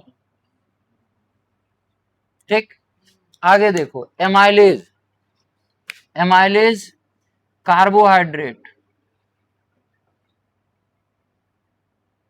कार्बोहाइड्रेट, इसको बदल देगा माल्टोज में। किसमें बदलेगा, माल्टोज, माल्टोज देगा। न्यूक्लियस जो है वो न्यूक्लिक एसिड को, न्यूक्लिक एसिड को न्यूक्लियोटाइड में बदलता है। किसमें बदलता है, न्यूक्लियोटाइड में। तुमको अभी हम याद कराते हैं इसको, देखो कुछ ऐसे याद ही रखना, इतना सीधा याद रख, 4 गो नाम बस याद रख। अग्न्याशय से कौन कौन एंजाइम निकलता है, LATN, एल से लाइपेज, ए से, टी से, एन से, एल से लाइपेज, ए से, टी से, एन से, याद रहेगा। 4 गो नाम है बस याद रखना, तो खाली याद रख लो और कुछ नहीं चाहिए।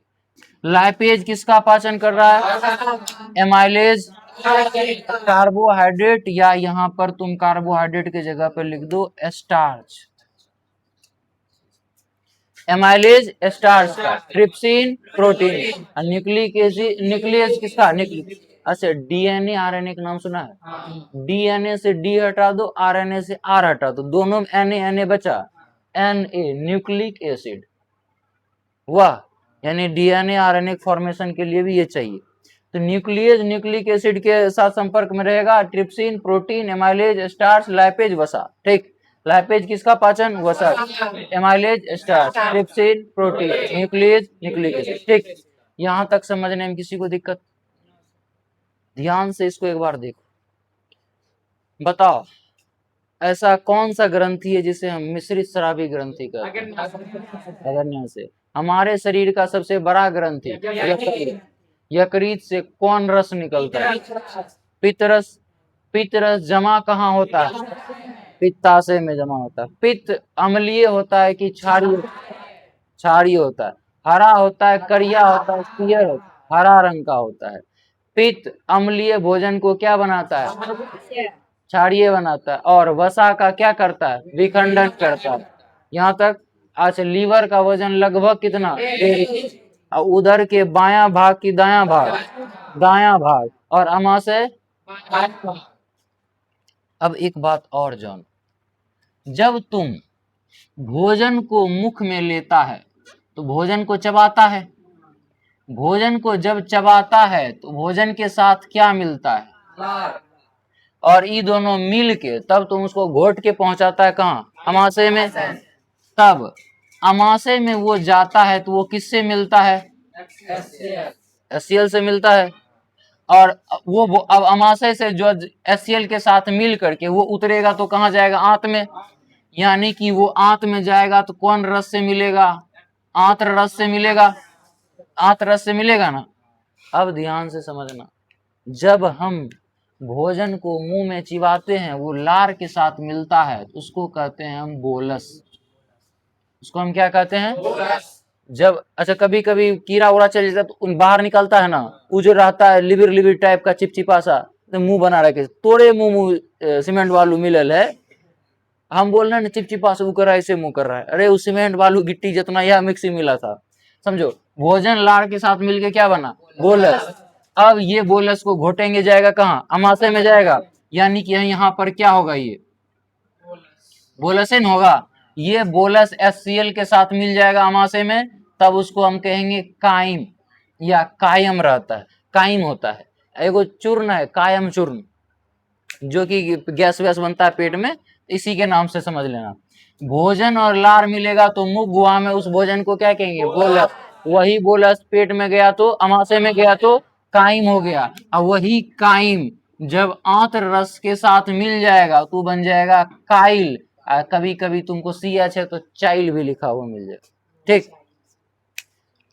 भोजन और लार मिला तो बोलस को यहाँ पहुंचा दिए काइम, काइम जब आंत में गया तो वो क्या बना, काइल बना। तो बताओ पित्त किसको क्षारीय करता है, बोलस को, काइम को, काइल को। काइम को क्षारीय करता है तब वो क्या बन जाता है, उदासीन करता है तो वो क्या बन जाता है, काइल बन जाता है। इतना बात हमको अभी समझना था। छोटी आंत के बाद फिर हम कहाँ बढ़ेंगे, ठीक। छोटी आंत में ही सारा पाचन का सिस्टम देखो चल रहा है। जितना आचन पाचन वाला झंझट था सबसे ज्यादा कहाँ है, छोटी आंत। यहाँ पर पाचन क्या हो जाएगा, हमारा खत्म हो जाएगा। अब एक चीज और याद रखना है, छोटी आंत पर रहना, छोटी आंत में कौन कौन रस मिल रहा था बताओ। छोटी आंत में पित्त रस मिला, अग्न्याशयी रस मिला, और कौन रस मिला, आंत्र रस। आंत्र रस का दूसरा नाम है सक्कस एंट्रिकस, सक्कस, कभी कभी ये नाम रहा। अब देखो भोजन का पाचन हुआ खत्म छोटी आंत में, तो अब मान लो कि जितना था सबको रगड़ रगड़ के पचा दिए। अब उसमें से जितना कार्बोहाइड्रेट होगा उसको निकालेंगे, प्रोटीन उसको निकालेंगे, और उसके बाद वसा विटामिन सब निकाल देंगे, कचरा बना उसको छोटी आंत से बड़ी आंत भेजेंगे, बड़ी आंत से मलाशय में जाके जमा। असली में जितना मटेरियल था वो सब था कौन, वही प्रोटीन वसा कार्बोहाइड्रेट। अब वो आंत से कहाँ जाएगा, आंत से उसको भेजेंगे खून में, खून भेजेंगे। अब खून उसको ढोले घूमेगा, अरे तोरा प्रोटीन चाहिए ले, ऐसा नहीं होता है। जहां रिक्वायरमेंट है जिस कंडीशन में जैसा होता है वैसा होता है, ठीक। तो प्रोटीन, अब देखो आंत से खून नहीं है ना एकड़ा में बह रहा है कि चल जाएगा उसमें, खून तो अंदर नली में बह रहा है। आंत से वो पोषक तत्व तो ब्लड में कैसे जाएगा, तो कोई न कोई होगा जो अवशोषित करेगा उसको।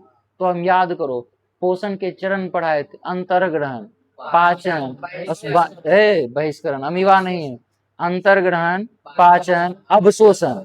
अवशोषण करने के लिए यहाँ पर एक उंगली नुमा संरचना होती है जिसे हम दीर्घरोम कहते हैं, इसी को विलाई कहा जाता है, ठीक, या रसांगुल कहेंगे, रसांकुर कहो तुम, ठीक ना। तो छोटी आंत में उंगली नुमा संरचना को दीर्घरोम, विलाई, रसांगुल जो कहना है कहो। ये क्या करता है, जितना भी कार्बोहाइड्रेट था उसको खींच लेगा, प्रोटीन उसको अवशोषित कर लेगा और डायरेक्ट कहाँ दे देगा, ब्लड में, और ब्लड घूम रहा है तोरा देह में, तो उसके साथ ट्रांसपोर्ट होते जाएगा, ठीक ना।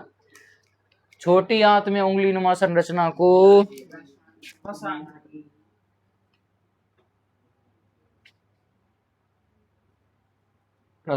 अब तुमको लिखना कैसे, इसको पहले ये फिगर बना, ऐसे ऐसे बना देना, ये समोसा दिख रहा है इधर, इसको बना के कर देना। ये तुम्हारा क्या, यकृत, ये ग्रहणी, ये जेजुनम है, ये इलियम, उसी में रसांगुल है, फिगर बन गया। उसके नीचे में यकृत, इसको लिखेंगे पूरा, फिर अग्न्याशय इसको लिखेंगे, फिर इसको लिखेंगे।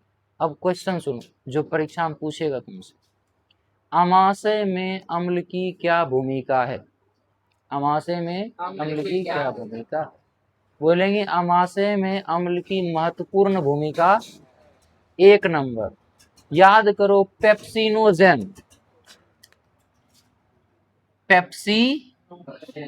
पेप्सिनोजेन निष्क्रिय था, उसको सक्रिय कौन कर रहा था, यानी कि अम्ल अमाशय में निष्क्रिय एंजाइम को सक्रिय करता है, पहला नंबर, ठीक। दूसरा नंबर, अब भोजन के साथ आए हुए सूक्ष्म जीव को नष्ट करता है। तीसरा नंबर, भोजन के पाचन में मदद करता है, भोजन के पाचन में मदद करता है। पहला नंबर में बोलना महत्वपूर्ण भूमिका है, हो जाएगा वो। उसके बाद 1 नंबर में बोल देना है कि यह निष्क्रिय एंजाइम को सक्रिय करता है। दूसरा, सूक्ष्म जीव या कीटाणुओं को नष्ट करता है। तेसर नंबर में ये भोजन के पाचन में मदद। तो क्वेश्चन लिखो, ये पहला नंबर हो गया, ये अमाशय में अम्ल की भूमिका क्या है, ये पूछा क्वेश्चन बैंक का, ये क्वेश्चन बताया। दूसरा क्वेश्चन, जीवों में पोषण क्यों अनिवार्य है। पहली बात, जीवों में पोषण बहुत ज्यादा अनिवार्य, यानी कि जीवों में पोषण अनिवार्य है, क्योंकि, इतना बात लिख देगा, जीवों में पोषण अनिवार्य है क्योंकि जैविक क्रियाओं के लिए हमें ऊर्जा की आवश्यकता होती है, कोशिका का मरम्मत हो जरूरी है, रोग से लड़ना है। जैविक क्रिया के लिए क्या चाहिए, ऊर्जा, पाचन करने के लिए भी ऊर्जा चाहिए, ब्लड को ट्रांसपोर्ट करने के लिए भी ऊर्जा चाहिए, तो जैविक क्रियाओं के लिए ऊर्जा चाहिए, और कोशिका के मरम्मत के लिए प्रोटीन चाहिए, प्रोटीन चाहिए।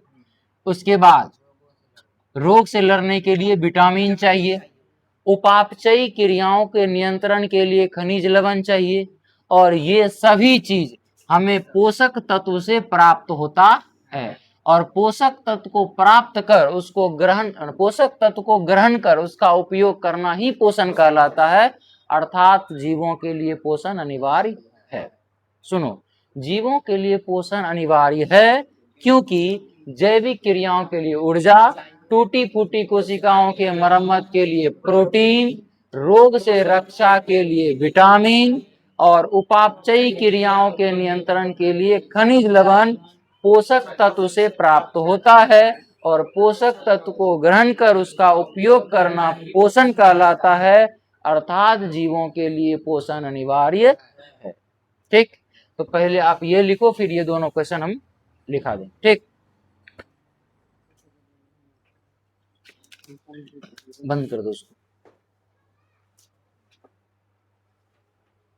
बड़ी आंत देखना, लार्ज इंटेस्टाइन, लार्ज यानी कि कौन आंत, बड़ी आंत।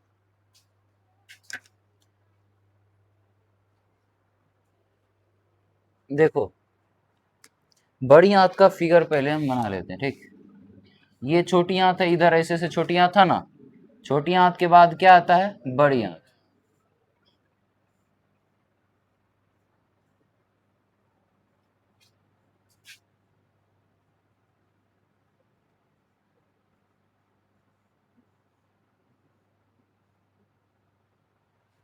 इस तरह से रहेगा।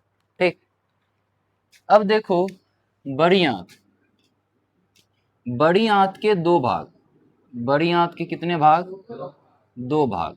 ठीक, 2 भाग में कौन कौन, तो याद रखेंगे, 1 नंबर में आएगा कोलन, 1 नंबर में कोलन, दूसरा नंबर में मलाशय, दूसरा नंबर में मलाशय, ये दिख रहा है ना कोलन। अब देखो एक कोलन यहाँ पर है, एक कोलन यहाँ है, एक कोलन यहाँ है, ये कोलन ऊपर जा रहा है, ये कोलन नीचे आ रहा है, और ये अनुप्रस्थ है। ये क्या है? अनुप्रस्थ है। इसलिए इसको कहते हैं ऊपरीगामी कोलन, इसको कहते हैं अनुप्रस्थ कोलन, इसको कहते हैं अधोगामी कोलन। इसको क्या कहेंगे? ऊपरी कोलन, अनुप्रस्थ कोलन, अधोगामी कोलन। छोटी बड़ी आंत के दो भाग, इसमें पहला भाग है कोलन। कोलन के भी 3 गो, कौन कौन?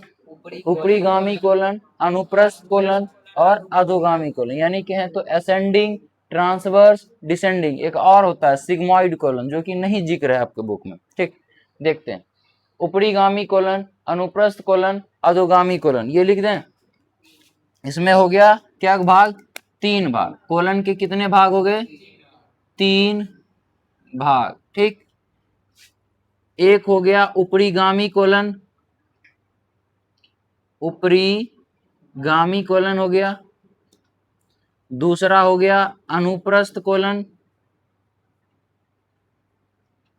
अनुप्रस्थ कोलन यही है ना, और सी हो गया, ये दिख रहा है ना, ये हो गया कौन कोलन?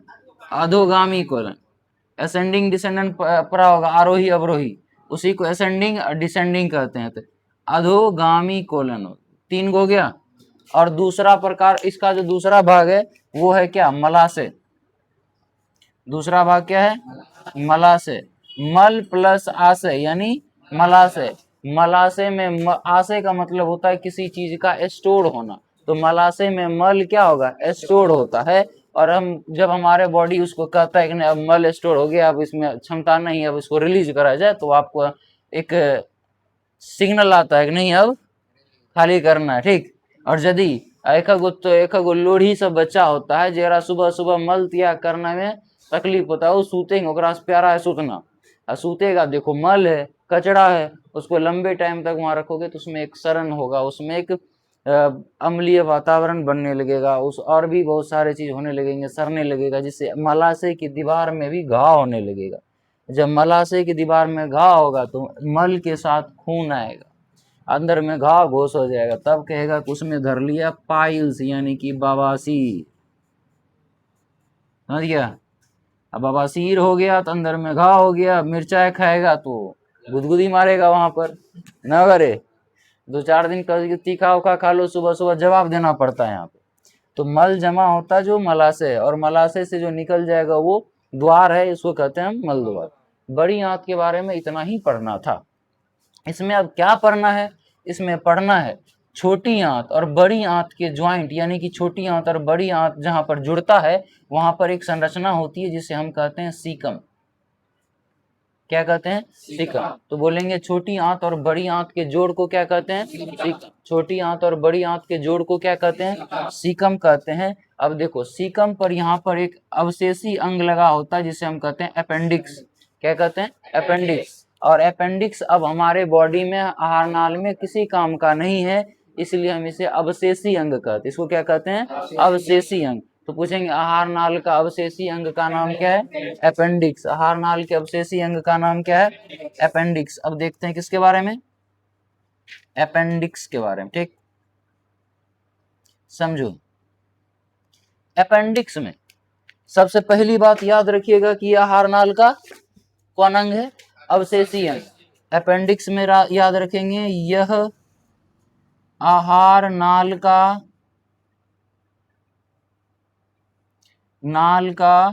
कौन अंग है? अवशेष। इसका कोई काम नहीं है, यदि संभावना बने तो इसको शरीर से निकलवा देना ही ठीक है।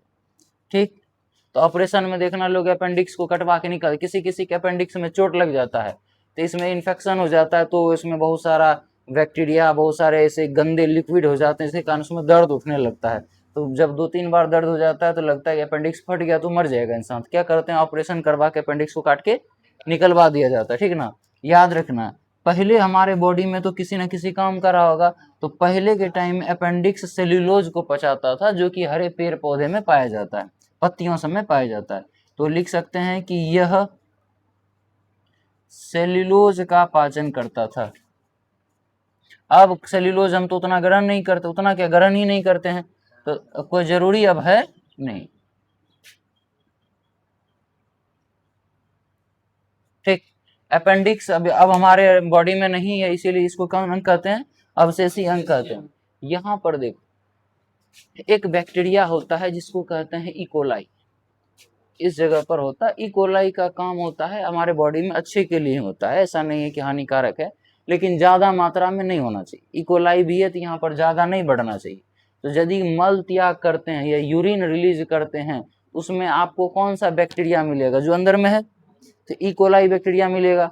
तो इसीलिए कहा जाता है कि यदि किसी के खाना में वो बैक्टीरिया मिल गया तो देखो फीकल कंटेमिनेशन बोला जाता है, यानी कि उसमें मल मूत्र से किसी न किसी से रिलेशन रहता है।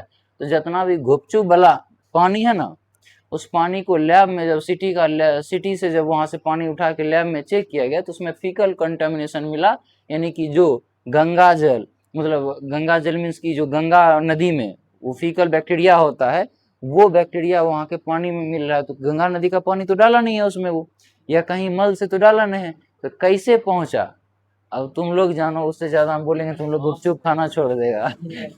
करा हाथ से। अब देखो आगे समझते हैं, ठीक। यहीं तक आपको पढ़ना था, सारा कुछ हम बता दिए। एक बार हम आपको रिवीजन करा देते हैं, फिर जो भी क्वेश्चन होगा उसको हम लिखा देंगे। बुक तो देखते हैं कुछ बचा कुचा है क्या। छोटी आंत, बड़ी आंत, मलाशय, मलद्वार सब हो गए हैं।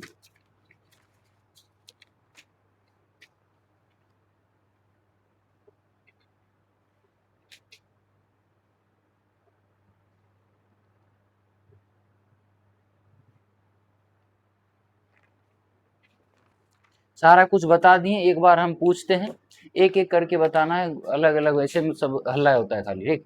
ये हो गया, समझो जितना पढ़ा दिया उसका रिवीजन करा देते हैं, फिर उसका लिखा देंगे, ये चैप्टर क्या हो जाएगा, खत्म हो जाएगा, ठीक। बताओ, पोषक तत्व को ग्रहण कर उसका उपयोग करना क्या कहलाता है? पोषण कहलाता है। तुम बताओ, विटामिन ए की कमी से कौन सा रोग होता है? बी, रतौंधी होता है। बी की कमी से बेरी बेरी। सी की कमी से एस्कर्वी। डी की कमी से रिकेट्स। ई की कमी से बालों का झरना। समझ गया? विटामिन ए की कमी से बाल, तू भी तो वही है रे। हाँ देखो, विटामिन के की कमी से रक्त का थक्का ना होना। विटामिन से हमारे शरीर को क्या फायदा? ये हमें रोगों से रक्षा कराता है। टूटी फूटी कोशिकाओं से मरम्मत कौन कराता है? प्रोटीन कराता है। कौन कराता है? प्रोटीन कराता है। उसके बाद बताओ, पोषण कितने प्रकार का? कौन कौन? यानी पोषण दो प्रकार का, स्वपोषण, परपोषण। बताओ, पेड़ पौधा स्वपोषी है कि परपोषी है?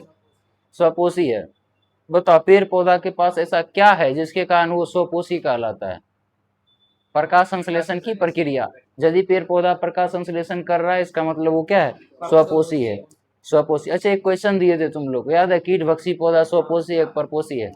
कीट भक्षी पौधा स्वपोषी है, परपोषी नहीं है, क्योंकि कीट भक्षी पौधा सिर्फ और सिर्फ कीटों का भक्षण करता है नाइट्रोजन की पूर्ति के लिए। बाकी बात उसका सारा प्रोसेस प्रकाश संश्लेषण से ही पूरा होता है। समझिए बात? उसमें भी प्रकाश संश्लेषण होता है, ग्लूकोज बनता है, ऑक्सीजन वाला सारा प्रोसेस होता है। सिर्फ और सिर्फ नाइट्रोजन की पूर्ति के लिए वो कीटों का भक्षण करता है, यानी कि जिस मिट्टी में नाइट्रोजन नहीं होता वहीं पर वो अधिकांशतः उगता है, ठीक। पेड़ पौधा में सबसे ज्यादा नाइट्रोजन की आवश्यकता होती है। उसके बाद आगे देखते हैं, स्वपोषी में बताया यदि कोई जीव मरे हुए पेड़ पौधे या जीव पर जन्म पनप करके अपना पोषण प्राप्त करता है, उसको क्या कहते हैं? मृतजीवी का उदाहरण बताओ। कवक, बैक्टीरिया, जीवाणु, बैक्टीरिया को ही जीवाणु कह देंगे। उसके बाद बताओ, जब कोई जीव किसी जीव पर अस्थायी या अस्थायी रूप से रहकर अपना पोषण प्राप्त करता है, उसे हम क्या कहते हैं? परजीवी कहते हैं। यदि अच्छा, परजीवी में बताए थे एक जीव को लाभ होता है, दूसरे जीव को हानि होता है। पर जिस जीव को लाभ होता है उसको क्या कहते हैं? परजीवी। जिसको हानि होता है वो क्या होता है? पोषी होता है। उसको क्या होता है? पोषी होता है, ठीक। अच्छा बताओ, मानव क्या है? मृतजीवी है, परजीवी है या प्राणी संपोषी है? और अमीबा और मेढक क्या है? प्राणी संपोषी ही है, ठीक ना। उसके बाद बताए थे अमीबा तो अपना भोजन ग्रहण किससे करता है? फूटपाथ से करता है। उसके बाद बताओ, अमीबा अपना भोजन कहाँ पचाता है? राजधानी में पचाता है। उसके बाद बताओ, अमीबा एक स्थान से दूसरे स्थान चलने के लिए किसका उपयोग करता है? फुटपाथ का करता है। अमीबा मृतजीवी है या प्राणी संपोषी है? प्राणी संपोषी है। पैरामीशियम का आकार किसके समान होता है? चप्पल के आकृति के समान होता है। पैरामीशियम एक स्थान से दूसरे स्थान तक चलने के लिए किसका उपयोग करता है? सीलिया का उपयोग करता है। ठीक, उसके बाद तुम बताओ, आया था उस टाइम? नहीं था? तू बता, पैरामीशियम अपना भोजन ग्रहण किसके द्वारा करता है? कोशिका मुख से करता है। पैरामीशियम अपना भोजन ग्रहण किससे करता है? कोशिका मुख से करता है। अब हम आहार नाल के बारे में बात करते हैं। आहार नाल की लंबाई कितना मीटर? 8 से 10 मीटर। आहार नाल में पहला अंग क्या है? मुगवा, और लास्ट क्या है? मलद्वार। मुगवा, ग्रसनी, ग्रासनली, अमाशय, छोटी आंत, बड़ी आंत, मलाशय, मलद्वार। ठीक ना? भोजन का पाचन प्रारंभ कहाँ होता है? मुगवा में। दो गो जबड़ा बताए, तो ऊपरी जबड़ा का नाम मैक्सिला, निचली जबड़ा का नाम मैंडिबल। उसके बाद बताए थे लार ग्रंथि क्या जोड़ा? 3 जोड़ा। पहला जोड़ा पैरोटिड, दूसरा जोड़ा सब मैंडिबुलर, तीसरा जोड़ा सब लिंगुअल, सब लिंगुअल। उसके बाद प्रतिदिन कितना लीटर लार एक वयस्क व्यक्ति? 1.5 लीटर लार प्रतिदिन निकलता है। लार में सबसे ज्यादा टाइलिन एंजाइम होता है। ठीक, उसके बाद आगे बढ़ते हैं। जब वहां से हो जाता है तो दांत। दांत 4 प्रकार का होता है, सुनो। कृंतक, रदनक, अग्रचवर्णक, चवर्णक। कृंतक तो ऐसे टोटल वयस्क व्यक्तियों में दांतों की संख्या 32, दूध का दांत 20, पूरे जीवन काल में 52। कृंतक 8 गो, रदनक 4 गो, और अग्रचवर्णक 8 गो, चवर्णक 12 गो होता है।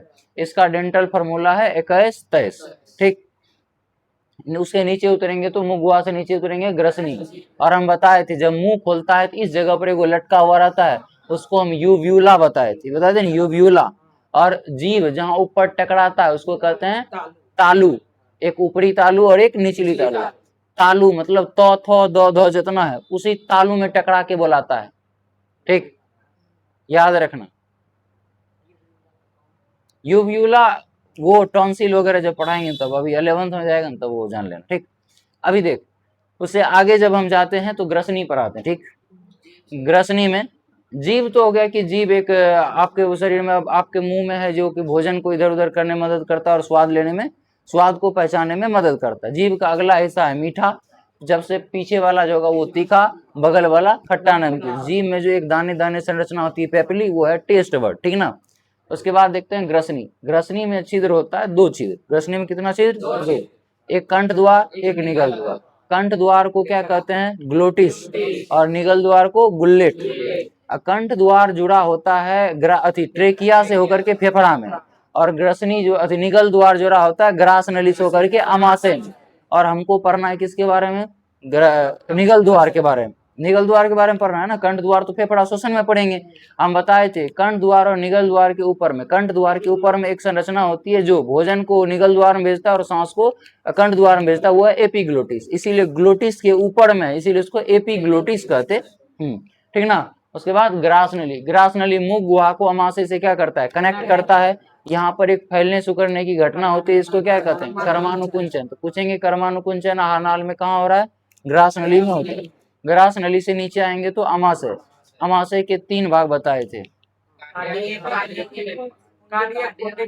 Cardiac, fundic, pyloric. और बताए थे अमाशय में एक ग्रंथि होती है जिसे हम जठर ग्रंथि कहते हैं। जठर ग्रंथि में क्या कोशिका? 3 कोशिका, अम्लजन कोशिका, म्यूकस कोशिका, जाइमोजिन कोशिका। अम्लजन कोशिका से एचसीएल, म्यूकस कोशिका से म्यूकस, जाइमोजिन कोशिका से पेप्सिनोजेन। पेप्सिनोजेन एचसीएल की उपस्थिति में सक्रिय होता है तो पेप्सिन बनता है, और वही पेप्सिन प्रोटीन को पेप्टॉन में बदलता है। और गैस्ट्रिक लाइपेज, लाइपेज का जो होता है वो वसा का आंशिक पाचन या पूर्ण पाचन, अमाशय में आंशिक पाचन करता है। और जठर रस प्रतिदिन 3 लीटर निकलता है, लगभग 3 लीटर निकलता है। अमाशय से नीचे उतरे तो आएंगे छोटी आंत पर। छोटी आंत के 3 भाग, जेजुनम, ग्रहणी, जेजुनम, इलियम, जिसमें हम बताए थे छोटी आंत में 3 रस आता है, अग्न्याशयी रस, पित्त रस और आंत रस। आंत रस का दूसरा नाम सक्कस एंट्रिकस बताए थे। यकृत से निकलता है पित्त रस। पित्त रस जमा होता है पित्ताशय में। पित्त रस अम्लीय की क्षारीय, क्षारीय होता है। पित्त रस का रंग हरा होता है। पित्त रस भोजन को, अम्लीय भोजन को उदासीन करता है और वसा का विखंडन करता है। उसके बाद अग्न्याशय में आते हैं। अग्न्याशय अंतःस्रावी ग्रंथि की मिश्री स्रावी ग्रंथि, मिश्री स्रावी ग्रंथि। उसके बाद अग्न्याशय में सिर्फ हार्मोन निकलता है, हार्मोन एंजाइम दोनों। और उस हार्मोन का नाम क्या है? इंसुलिन। इंसुलिन की कमी से कौन बीमारी? मधुमेह या डायबिटीज होता है। उसके बाद बताए थे एंजाइम में कौन? Lipase, amylase, trypsin, nucleus. इन बताए थे लाइपेज, एमाइलेज, ट्रिप्सिन, न्यूक्लियस। ठीक। उसके बाद आते हैं बड़ी आंत पर। बड़ी आंत में बता, एक होता है कोलन, एक होता है मलाशय। कोलन में भी 3 भाग, उपरिगामी, अनुप्रस्थ, अधोगामी। ठीक ना। उसके बाद आता है मलाशय। मलाशय में मल जमा होता है और हम आवश्यकता जब भी हमें लगता है कि उसको खाली करना तो खाली कर देते हैं। ठीक। अब उसके बाद हम बताए थे छोटी आंत और बड़ी आंत के जोड़ के पास, जोड़ जो होता है उसको सीकम कहते हैं। और वहां पर एक अंग होती है जिसे हम अपेंडिक्स कहते हैं। अपेंडिक्स काम का चीज है कि अवशेषी चीज है, अवशेषी आहार नाल का अवशेषी अंग अपेंडिक्स है। अपेंडिक्स सेल्यूलोज का क्या करता था? पाचन करता था। अब हमारे बॉडी में कोई काम नहीं तो उसे कट करके क्या कर सकते हैं? बाहर कर सकते हैं। जब हमारी बॉडी से किसी चीज को कट करके निकाला जाए तो उसको एक्टोमी कहते हैं। जैसे टॉन्सिल को काट के हटाना, टॉन्सिलेक्टोमी। अपेंडिक्स को काट के हटाना, अपेंडिक्टोमी। ठीक, ऐसा होता है। यहाँ तक समझने में किसी दिक्कत? और हम बोले थे कल, जीवों के लिए पोषण क्यों अनिवार्य है, ये हम समझा भी दिए थे। अभी हमको क्या करना? लिखाना। फटाक से लिख क्वेश्चन। जीवों के लिए पोषण क्यों अनिवार्य है?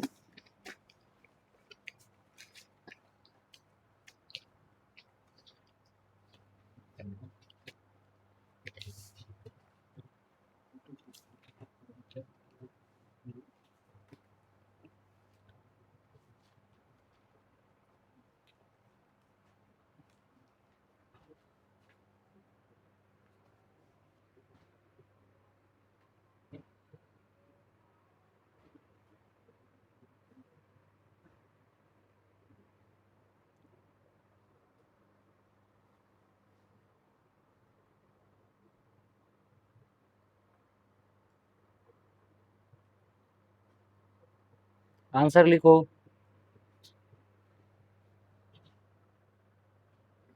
जीवों में जैविक क्रिया के लिए, जीवों में जैविक क्रिया के लिए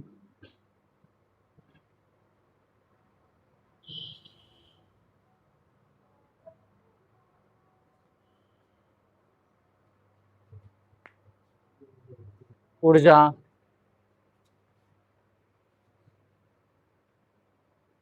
कोमा टूटी फूटी कोशिकाओं की मरम्मत के लिए,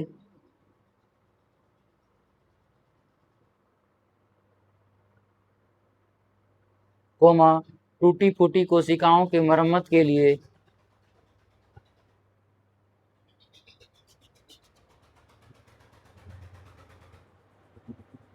प्रोटीन,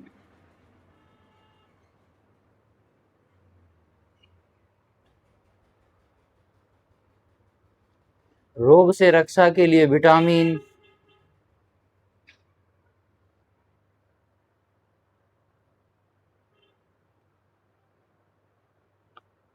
रोग से रक्षा के लिए विटामिन, कोमा उपापचयी क्रियाओं के नियंत्रण के लिए खनिज लवण, क्रियाओं के लिए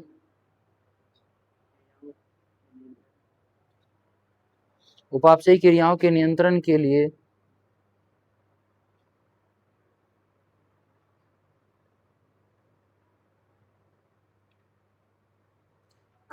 खनिज लवण जैसे पोषक तत्व की आवश्यकता होती है। खनिज लवण जैसे पोषक तत्व की आवश्यकता होती है।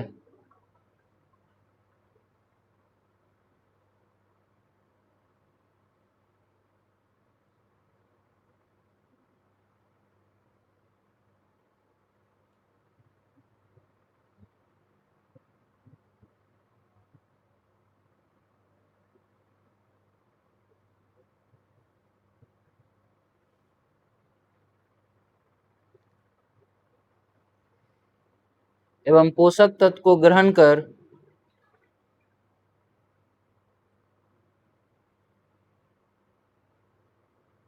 पोषक तत्व को ग्रहण कर उसका उपयोग करना पोषण कहलाता है। एवं जहां लिखा है ना, जहां एवं लिखा हुआ है, एवं की जगह पर एवं काट के इन लिख दो।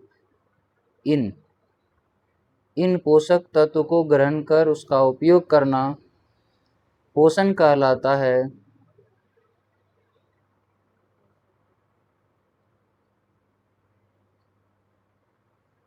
पोषण कहलाता है, अर्थात जीवों के लिए पोषण अनिवार्य है।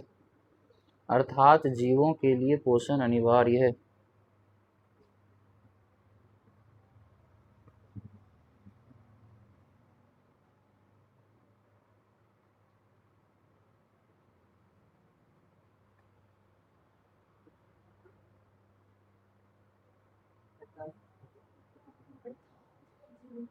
पोषण अनिवार्य है।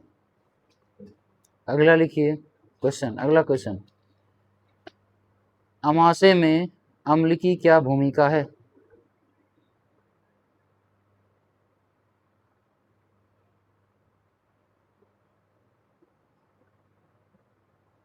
अमाशय में अम्ल की क्या भूमिका है?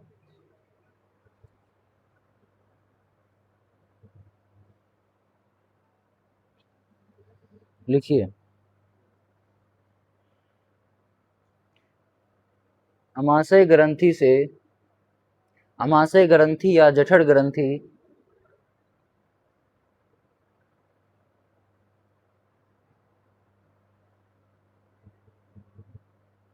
अमाशय ग्रंथि या जठर ग्रंथि से निकलने वाला रस, निकलने वाला जठर रस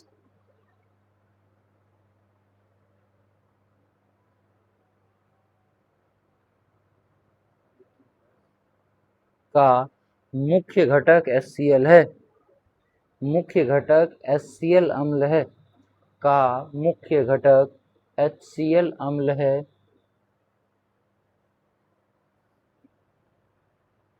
यह निष्क्रिय एंजाइम को सक्रिय कराता है। यह निष्क्रिय एंजाइम को सक्रिय कराता है।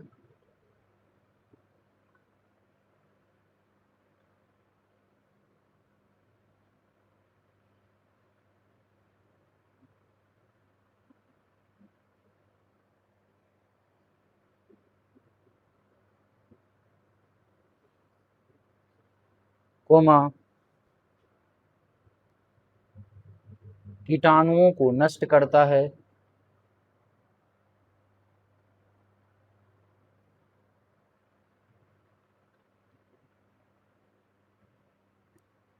और कीटाणुओं को नष्ट करता है और भोजन के पाचन में सहायक है।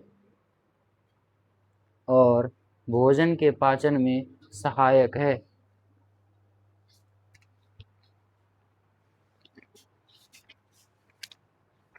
भोजन के पाचन में सहायक है। क्वेश्चन बैंक में देख लेते हैं कौन कौन सा क्वेश्चन है।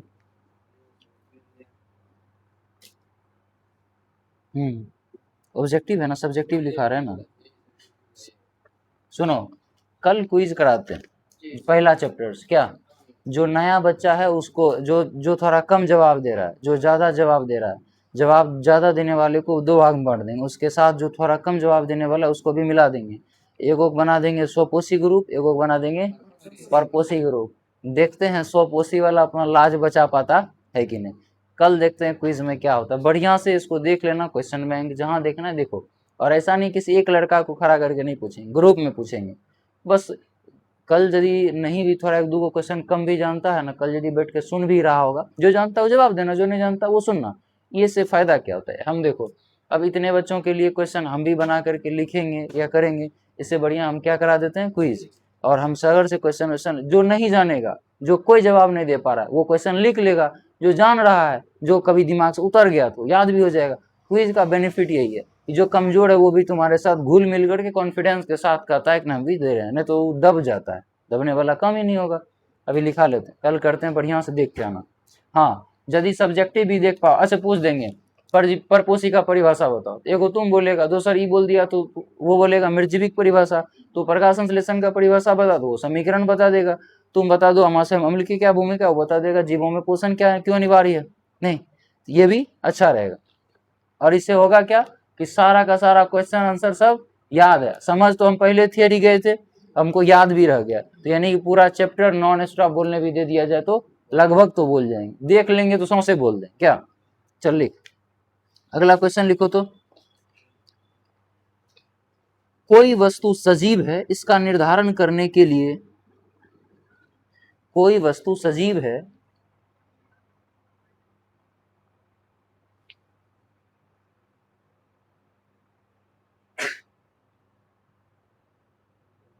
इसका निर्धारण करने के लिए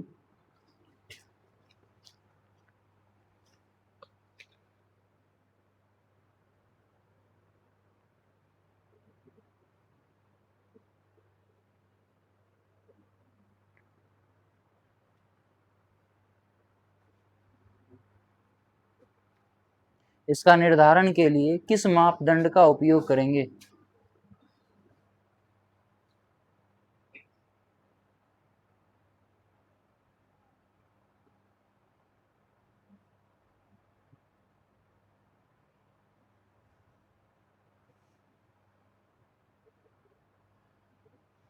लिखिएगा, सभी जीवित वस्तुएं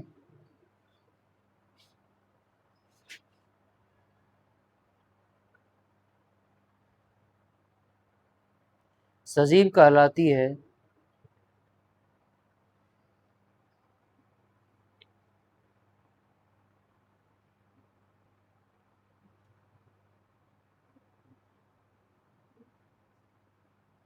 क्योंकि वे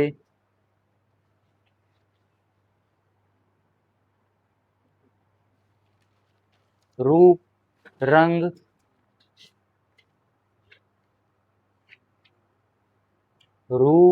रंग, आकार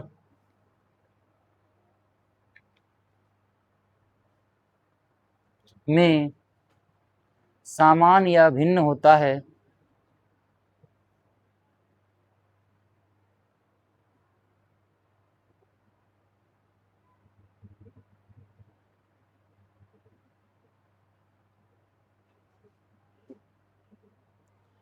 लेकिन यदि वह जीव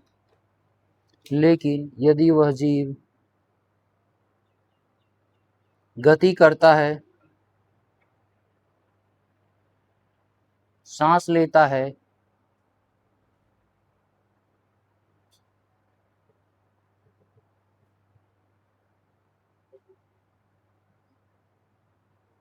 बोलता है,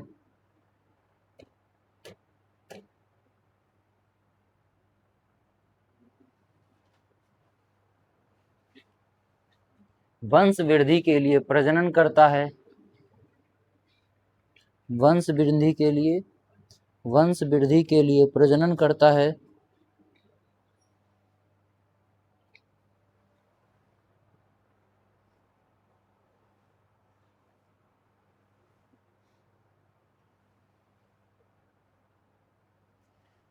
और उत्सर्जी पदार्थ को उत्सर्जित करता है।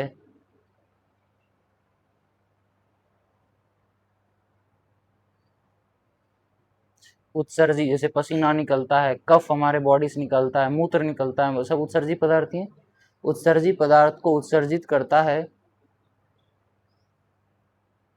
उत्सर्जित करता है तो वह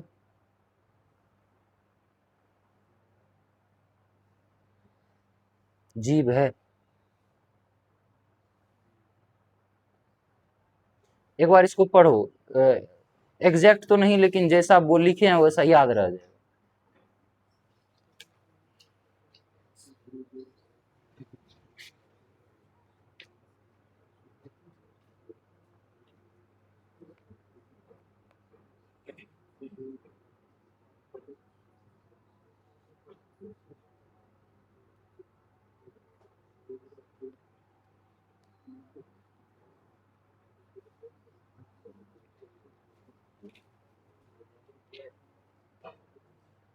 रह जाएगा यार। क्या बोले, देखो हम बोले हैं कि यदि सबसे पहली बात, जितना भी जीवित वस्तु है, या वस्तु इसलिए बोले, क्वेश्चन है वस्तु से यूज किया गया है, सभी जीवित वस्तु जीव कहलाता है। चाहे वो आकार में, रंग में, रूप में समान हो सकता है, भिन्न हो सकता है। गाय भैंस से हम लोग क्या है, भिन्न है कि समान है? भिन्न है, लेकिन वो भी क्या है, जीव। अच्छा, हम क्या बोले, यदि वो बोलता है, तो पेड़ पौधा नहीं बोलता, लेकिन हम ये भी तो लिखा है कि वंश वृद्धि के लिए प्रजनन करता है, उत्सर्जन करता है, वो भी तो उत्सर्जन करता है, पेड़ पौधे भी उत्सर्जन करते हैं, वृद्धि करता है, सांस लेता है, नहीं बोलता है, अलग चीज। ठीक, तो इन सब चीजों को देख करके हम बता सकते हैं कि वो जीव है या निर्जीव। हाँ, या एक तरह से ये भी कह सकते हैं आणविक स्तर में, जैसे कि कोशिका हो गया, हम अपने कोशिका लेवल पे भी जा करके हम बता सकते हैं कि वो जीव है और ये निर्जीव है, लेकिन तुम्हारे लिए ये सटीक है। ठीक, अगला क्वेश्चन है, पित्त क्या है? पित्त क्या है?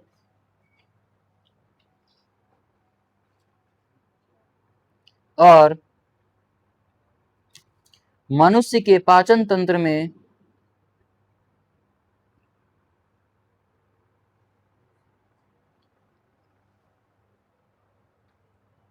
मनुष्य के पाचन तंत्र में इसका क्या महत्व है? मनुष्य के पाचन तंत्र में इसका क्या महत्व है?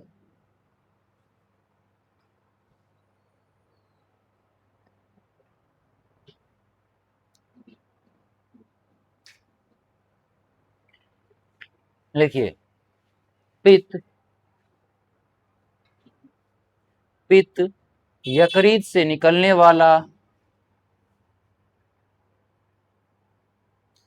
क्षारीय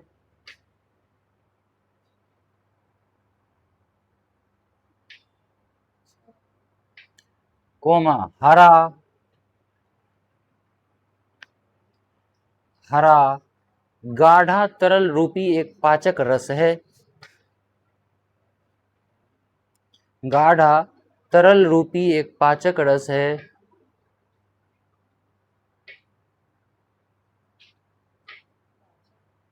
पाचक रस है जो कहाँ जमा रहता है? पित्ताशय में। जो पित्ताशय में जमा रहता है।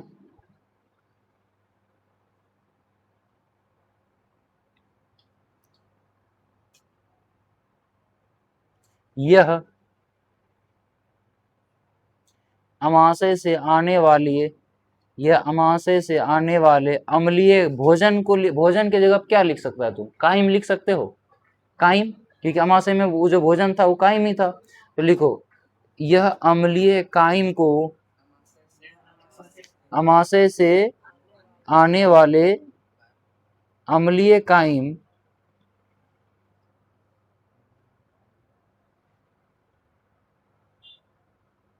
से आने वाले अम्लीय काइम, यह अमाशय से आने वाले अम्लीय काइम को अपनी क्षारीयता से उदासीन करता है। अपनी क्षारीयता से उदासीन करता है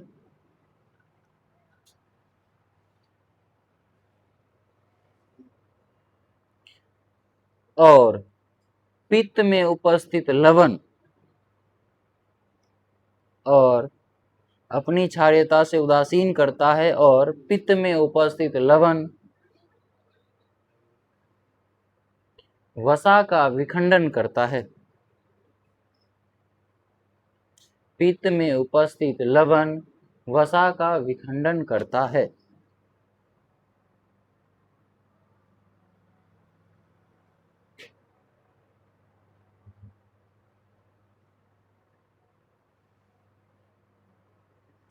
उपस्थित लवण वसा का विखंडन करता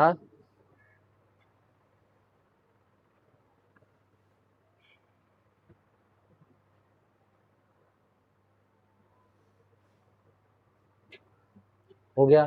अच्छा बताओ, पोषण का परिभाषा लिखा दिए हैं, स्वपोषी का परिभाषा लिखा दिए हैं, पर पोषण का, मितजीवी का, परजीवी का, प्राणी संभोजी का, उसके बाद अमीबा के बारे में लिखा चुके हैं, उसका चित्र भी बनवा दिए थे। उसके बाद पैरामीशियम का भी, प्रकाश संश्लेषण के बारे में भी। अब बचता है 2 क्वेश्चन।